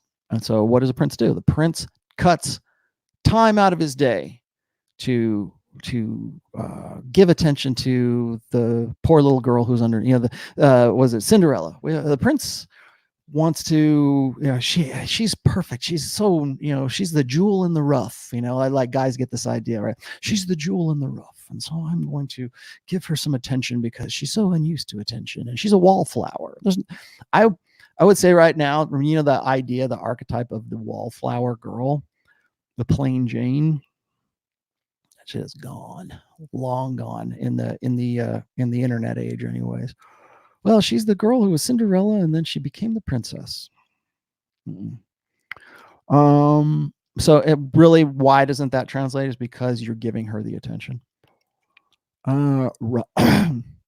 Ronaldo McDonaldo. Can men mitigate hypergamy by refusing intercourse until the girl is committed, putting an end to hookup culture? Oh boy. Oh, if it only worked that way. Wouldn't it be great if it worked that way? Wouldn't it be awesome if guys could just go MGTOW until every girl actually fell in love with them? And they say, oh, well, we didn't know any better. We're sorry. You guys actually are the best we can do. Come on over. I'm going to spread my legs now because, I'm so desperate. That's not how it works, man. It's well, I'm going to keep going back to that, but it's sexual selection. It's you performing and her selecting. And if you're not performing, she's not going to select. So does something like that work? Shouldn't we hold out for what? Because women will, God forbid a woman actually want, or, should actually realize that you want to have sex with her. Oh my gosh. Well, we should in some way, deny women. Well, here's the thing is, if you're not showing interest, if you're not coming back, that would be a very, very rare case. I don't even know where people come up with this idea, because it's always been men display, women choose. And so if she's choosing you, awesome. If you don't want, if you think that's going to save Western culture, I don't know. What is this? Pyrus trying to get with a Chinese girl. I presume you're white. Has a boyfriend, but she pays for our dates fairly often. Has a boyfriend, but pays for your dates. There you go. Thoughts? Can't get her to come over to my place for the life of me. Why are you fixating on this one girl? That's my first question. What about the other girls? Are you spinning other plates, or are you focused entirely on this one Chinese girl who has a boyfriend and is paying for your dates fairly often? I don't know, man. I think you need to spin more plates. I think you need to be more non-exclusive. I think you need to generate more options so that you're not fixating on something like this. How many other girls you have running at the same time? I would say, if this is something you want, is this even something you want to pursue? I mean, so what? I think maybe what you probably ought to do, you're trying to get her to come over to your place and all that. Well, she's got the boyfriend already. If you want to be fiendish, you can run the boyfriend destroyer. And that's probably what's preventing her from, investing in you anymore. Right now, here's what's probably happening. This is complete speculation. I'm going to speculate here. I don't know that this is the case, but from just the very limited text you've put into this, I would say that you are the standby. You are the guy that she wants to keep in the bullpen, ready in case the boyfriend screws up, and take case the guy. And women will do this, right? They will keep. Women love orbiters, but they will keep special orbiters, the Plan B guy. I have actually a post called Plan B. There's a lot of research about this too, is that I forget what it is, like 42 or 46% of women have a Plan B guy, even after they're married, even after they're in a long-term relationship. That's why I kind of have to laugh when it comes to things like poly. We're gonna pretend that we're poly, but yet still a woman is going to keep guys in the bullpen. It's gonna was it Chris Rock used to say, it was like, it's like a dick behind the glass, break in case of emergency. You're probably the dick in the glass. You're the guy that she's going to pay. Why is she paying for dates for you? But yet she won't escalate beyond anything else. Well, because she wants to see what's going on. You're not her first opportunity. What's the medium, right? The medium is a message. What's her medium telling you? You're probably not her first, her first priority. Or if you are, you're just like, kind of like, well, if things don't work out with this guy, I need a guy to cry on, or I need a dude to get me off once this thing goes to hell. Do you want to be that guy? I mean, so assuming that's the case, what do you want to do with that? Do you want to be that guy? Is that what you want with this? Or should you be dating non-exclusively? One more reason to date non-exclusively. There you go. All right, gentlemen, we are coming up. I've got 8 minutes left. What's my email? My email is, where did I put it? I've got the banner right here. Oh, damn it. I thought I had it. Oh, well. Here, I'm going to put it in the chat. Give me 1 second. It is RT Rational Mail at gmail.com. There you go. I just put it in there. Thanks, man. Echo Alpha. Here we go. Your last one, brother. I got to quit after this. I'm in my mid-30s and spinning a couple of plates. Good for you. 20s and mid-30-year-olds. All right. Mid-30-year-olds are buying me gifts. Really? And want something serious, but the 20-year-olds are fun and don't want anything serious. Should I settle? If you have to use the word settle, the answer is no. Okay. The only reason you should be long-term monogamous is because it's unavoidable, because it seems like the natural thing to do. That it is, why wouldn't you, right? I've got a winning lottery ticket. Why wouldn't I do this? Why wouldn't I get with this? Now, if you're saying, well, they're fun, they're buying me stuff and gifts. Well, you know what? You can't, you're not having fun with those gifts. Of course, women are buying you gifts, especially if you're a high value dude. And you said you're in your mid-30s, so you're probably in your sexual market value peak. If you're dating chicks that are in their 20s as well, most likely you've probably got yourself established, I'm going to guess. Red Pill Coach says never to date women over 25. No, I don't. I wouldn't say that. I would say never. Like a guy hit me up not too long ago, and he was saying, I don't want to get with a woman who is like 23 in her party years and is riding the carousel and is fickle and flighty, and they're fun to have sex with, but they don't want to have anything more serious. But I don't want to get with a woman in her epiphany phase, because they're either are single mommies, or they have baggage, or there's something wrong with them because they got to their epiphany phase, and they think it's my duty to wife them up. So I am answering this guy, and he says, well, where should I go? And I said, well, look for a woman between the ages, like in that sweet spot. If you want a long-term relationship, look for a woman anywhere between, like, say 25 and 27. I think for guys in their mid-30s, that's the sweet spot right there, because hopefully she doesn't have babies, and hopefully she hasn't been run through the ringer, and hopefully she's not an alpha widow by then. Most likely, when you get a woman who is in her epiphany phase or post-epiphany phase, maybe she's in 32, 33 years old, the likelihood that she has been alpha widowed is much higher, as you might guess. 23-year-old woman is not really a 22, 23-year-old woman. At least the ones that you want to have sex with, the ones that are fun, are not interested in long-term right then, because they're enjoying their party years or playing the field.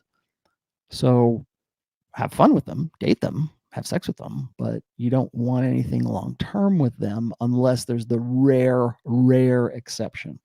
So and this is for guys in Western culture. Yes, it's not for guys in Argentina or Brazil or in whatever country you happen to be in. Okay. In Westernized cultures, I would say the sweet spot is probably somewhere between 25 and 27 years old for a like long-term, like a monogamous. If you're trying monogamy, I would say that's probably your sweet spot right there.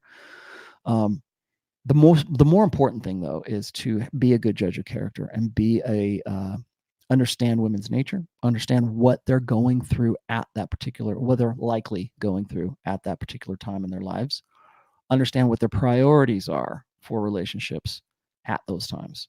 So when you look at a woman who's like, say, 25 years old, she's probably out of college. If she's single and she's out of college, it means that she wasn't able to lock down a guy in college. Maybe, like guys will say, well, she's just, she's on the cock carousel, blah, blah, blah. I'm like, well, yeah, but it's like, do you want a girl who's been on the cock carousel for 5 years or on the cock carousel for 10 years, 15 years?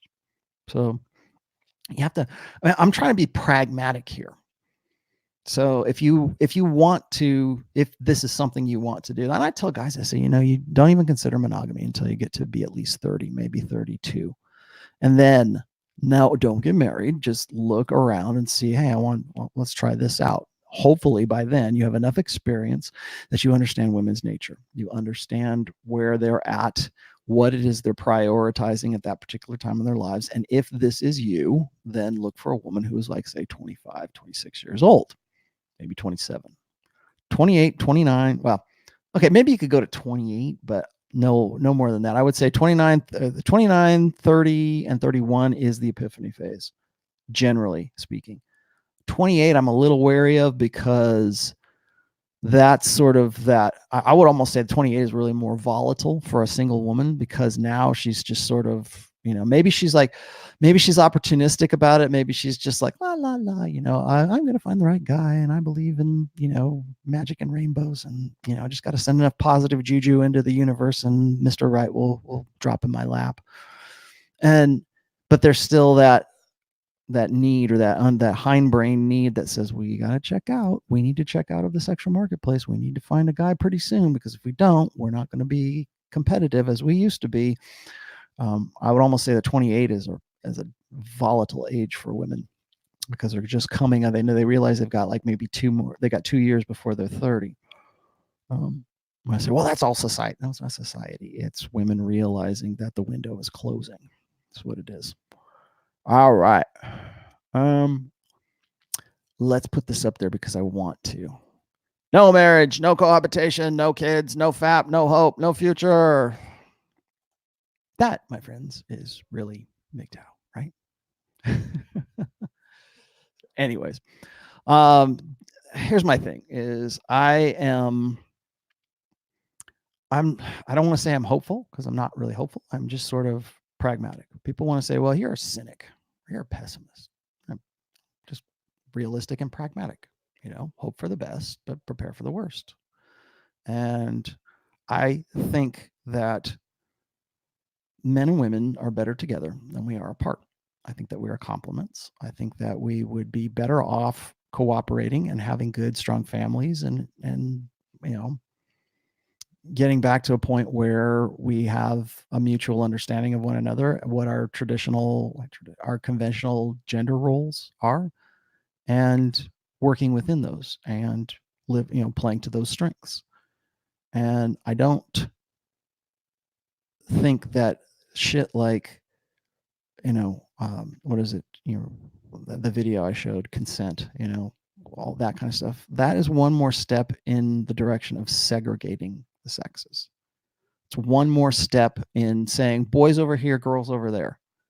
Know your place. If you're an alpha, then you can approach. If you're not, you should know better. And if you try to approach, then you're going to go to jail. You're going to be a rapist if you do. I mean, really, that's the message. That's what they want to say. Know your place, know your role. And that's not that's not productive. That's not coming together. That's not trying to like break down this segregation between men and women. And yes, you know what? Women have it's much taller order to bring women back over to understanding men than it is for men to understand women. In fact, we have a red pill because men want to understand the nature of women so that they can, well, I mean, initially they do so because they want to understand how they can get with women or how they can have a real, most guys, when they find the red pill, they're still sort of blue pill and they want that idealistic fantasy. And they want to say, well, now I understand the nature of women, then I can finally have my dream girl. I can finally have the relationship that the blue pill told me was possible. But now I know this. And it's like, you have to live in the red pill paradigm. You have to, you have to understand the nature of women, but you have to be realistic. And I think that a lot of guys can start hating women, but that's not what the red pill's for. It's so you won't hate them for what they can't be to you. And then so like, well, what do I do then? How do I use this? Well, how do you use this? How do you get women to come back to how do you get women to say, you know what?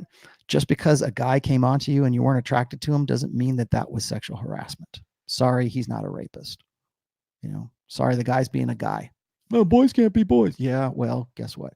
There has to be some way to break this segregation, to break this down. And as it goes right now, I don't see how that's going to happen. I don't, because women have to humble themselves.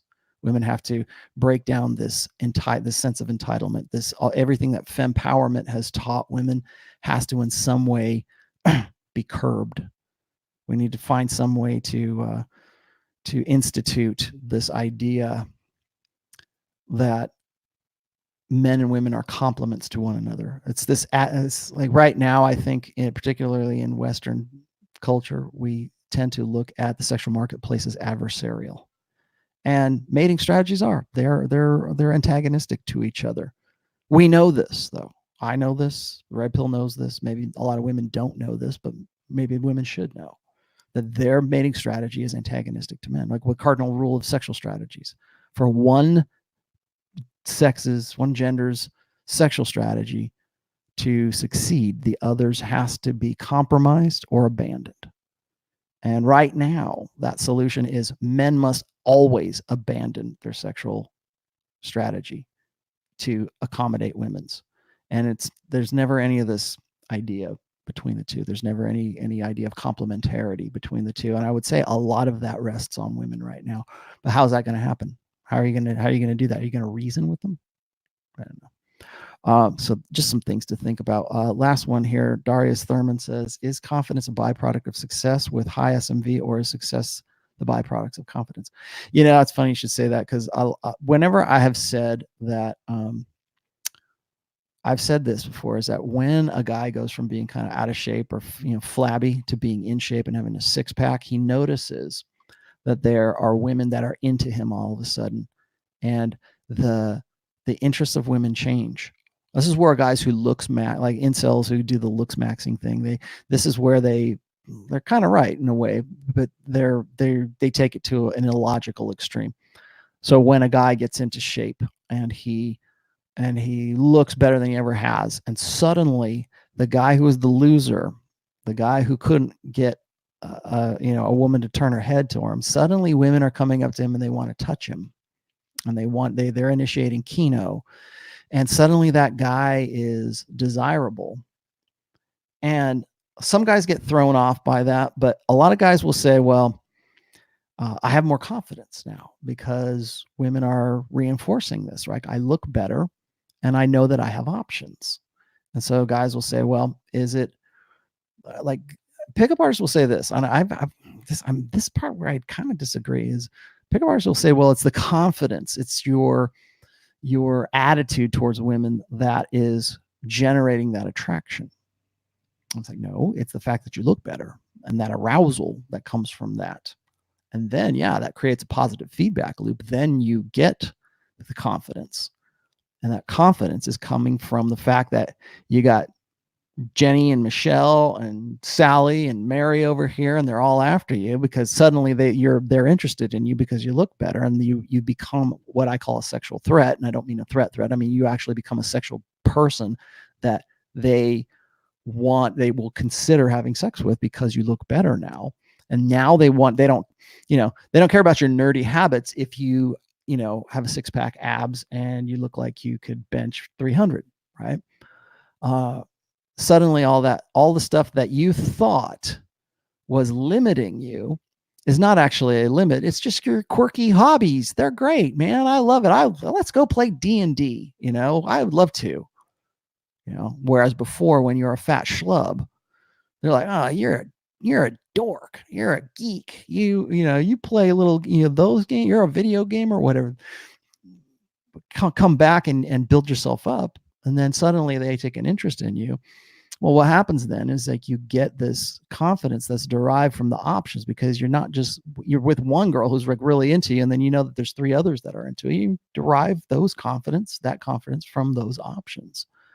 So what PUAs will say is, well, it's not your body. It's actually the fact that you're confident now, and the way that you talk and the way that you've changed your mind about yourself, that manifests in your behavior. Yes, I agree with that. But it had to be prompted by the fact that you look better and you had to do something. You had to take some kind of action to get to that point. You had to do the work. And then what happens is you'll see that when you do the work, when you look better, and I'm not just saying, it doesn't necessarily have to be physique. I mean, it could be other things too, right? When you excel, when you succeed, that creates confidence. When guys win, even when their sports teams win, they get a boost in testosterone.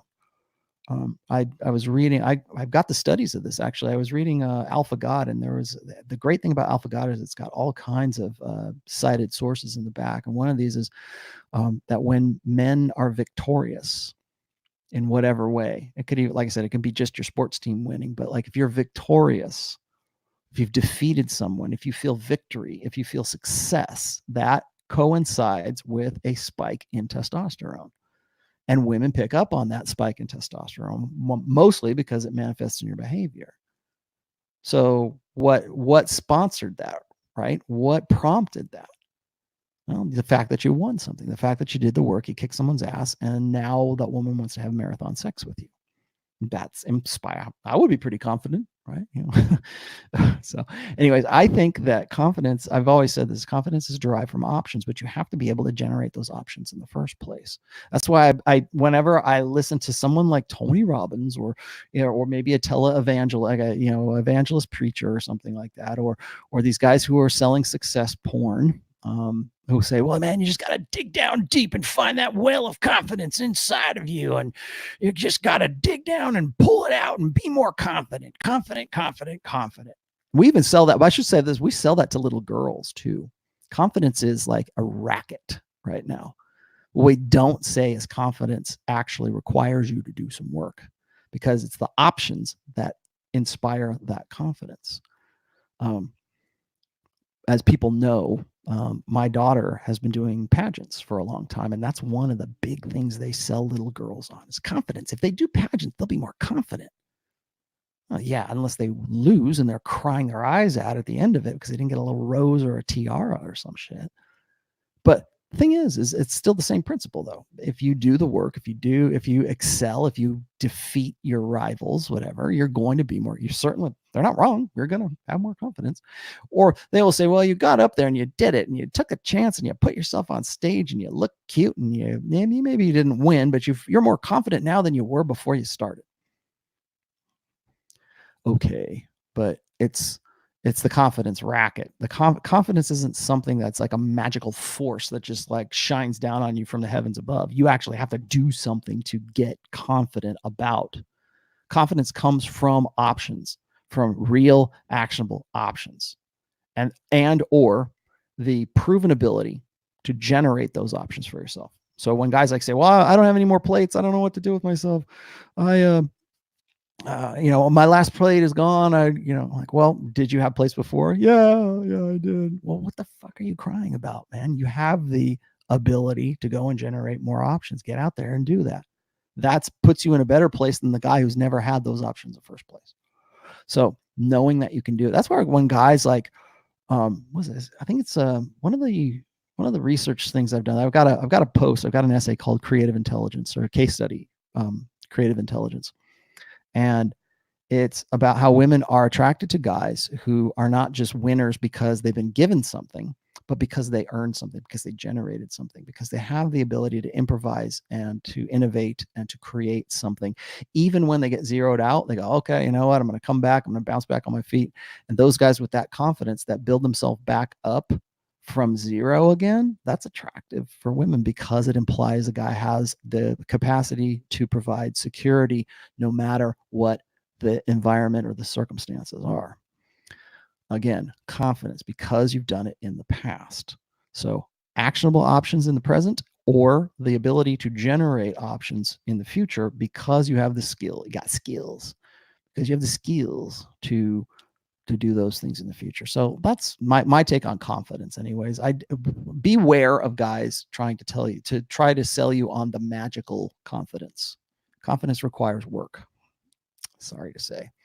All right, gentlemen, it is 5:11 and it is dark out here, man. We just got back to Pacific Standard Time. I am in the Pacific time zone, in case people want to know. It is now 5:12 and it is like midnight. It might as well be midnight.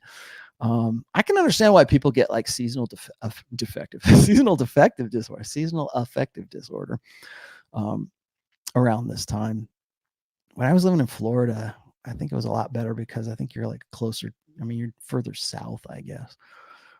But hopefully all that'll change when the snow flies and I'll get to get my sled out. I've already got the itch, so I can't wait to do that. You know what, John? I'm going to post this. Thank you, John. Thank you for joining us, my friend. Thank you for appreciating me, and I appreciate you for saying this. All right, guys. So anyways, what's coming up? Are you ready for this? I'm glad you guys waited. You guys are going to be glad you watched this whole thing, because now I'm going to give you this announcement. So if you watch this all the way to the end, here we go. On Friday, I'm going to be talking again with Andrew Cobra Tate. I've had Andrew on before, like in the very early parts of it. Like by the way, this channel, me doing this, is only 1 year old. I just passed my anniversary starting this channel. It was in November that I started doing it with Pat on Sundays, and then I just sort of kept going with it on other things. So now my channel is officially 1 year old. And in that time, of course, I have interviewed Tate before. However, things are a little bit different now, right? Manosphere is different. Our social situation is different. Our our political situation is definitely different. Tate has launched some things that I want to sort of catch up on him with. He's always a great interview. I love talking to Tate. People always say, well, what do you want to talk to that guy for? He's he's in sex trafficking or whatever else. If you think so, please feel free to, chime in, super chat, or just ask a question. I'll be happy to ask him about it, and he'll be very upfront about it. That's the great thing. I've always found, like, people will say, well, he's out in his Lamborghinis and he's always doing this kind of shit, and he's always presenting himself as living the life and all this stuff. Okay, I see that, but what do you want to ask him? What do you want to ask him why he's doing what he's doing? I do. I want to find out. I like Tate. I think he's authentic. At least he actually does what he says he does. He's got the money that he says he has. He's doing what he says he does. He's up front. So that will be on Friday, and that will be at noon my time, 3 p.m. Eastern time. So you're not going to want to miss that. I'm probably going to go for about 2 hours with him. He is in Los Angeles. Today's Wednesday, so he is in Los Angeles, so he'll be in my time zone. I would very much love to have him come up here to Reno, or maybe meet him in Vegas or something like that. That would be kind of fun, just to like sort of do a live show with him and just pick his brain about some things. So anyways, that's going to be Friday. Also Friday morning, I will be on the Pat Campbell show, the terrestrial radio show. It is AM 1170 in Tulsa, Oklahoma. Look on my Twitter feed, or look at the link on my sidebar and my my blog, and you can see me on there. Well, you can hear me on there. And I am on at 11 a.m. Eastern time, 8 a.m. Pacific time. We will most likely be talking about the Keanu Reeves situation. I don't know what else he has in mind, but that will probably be one of the topic du jour. Will probably be Keanu Reeves and his girlfriend. I'll just leave it at that. And then also on Sunday, I'll be back again with Pat for Rational Mail 101. So that's coming up. Also, if you haven't subscribed, please subscribe. I am just very, very close to 30,000 subscribers. I think I'm at 28.9 right now. So I'm about $1,000 shy of 30,000. I think that's pretty good for a year. Anyways, if you are in the giving mood, if you want to support this show, support my work while I work on book 4, all the links to support me or the show is in the description. And yes, she does look like an old hag. Actually, she looks like a very mature woman. So if you would be so kind, I could really use the help with any kind of good reviews on Amazon. As you can see here, the whole show. That's my book. If you haven't bought the books, please do. Also consider buying the Kindle book. It is only $7. It is a bargain compared to a lot of these other guys. I always try to keep my stuff as cheap as possible. I always try to make my stuff as accessible and as available as possible. Also, if you are interested in personal counseling for any problem you might have, I do counseling. I don't really call it coaching or anything like that. I might talk to you once and that might be enough. If you want to have something a little more permanent, I'm good with that. Here's how I work my payment schemes. Okay. You pay what you want. I don't have an hourly. I think that guys will take whatever it is that I give them as far as advice, or I don't really give advice. I just sort of analyze what's going on with you. And so what I do is this, is I say, well, most guys contribute $300 for an hour, something like that. But you don't have to. If you can only pay $25, that's fine. The way I look at it is this, is if you can pay more and it's worth more to you and it's more valuable to you and you pay a little bit extra, consider that you are paying it forward to the next guy. So what that does is it means that I'm not trying to keep you on the hook. I'm not trying to keep you coming back. I'm not trying to, I don't do this. I'm not a life coach. I don't keep people working, for me. So it's not in my interests to tell you, shoot sunshine up your ass. Okay. And the other thing is you're paying it forward for the guy who can't. So if there's a kid who can only come up with like $25 because he's in college or he's in high school or something like that, you help him, because it means I don't give him anything different than I give you. So I don't have an hourly. That's how people have been asking me about this, and I figure I better make this public. So so for the people who really want me to talk to them for an hour or so, or if you just have an email question, that's fine. You can do that too. All I ask is that you pay what you thought it was worth to you. And then remember that if you're paying a little extra, then that means you're going to pay it forward for the next guy, because I still think that we need to make the red pill as accessible and as available as possible. I think that right now we're seeing a shift in how the red pill is sort of disseminated right now, and it's become like a business. It's become a real commercial venture for some guys. And I get it. You want to provide value, provide content. Yes. Okay, fine. And then if that's your thing, then fine. But I want this to be available to everybody. So when I get to 30,000 subs, I'm not going to have my own private community. Everybody will get the same thing. So that's my arrangement, and that's my agreement with you. So there you have it. Anyways, guys, it is now 5:20. I gotta go. I gotta feed some dogs. one of these days I'm going to drag my greyhounds in here, and then I'll put the camera on them or something like that, like Ryan does, and then you guys can see my dogs.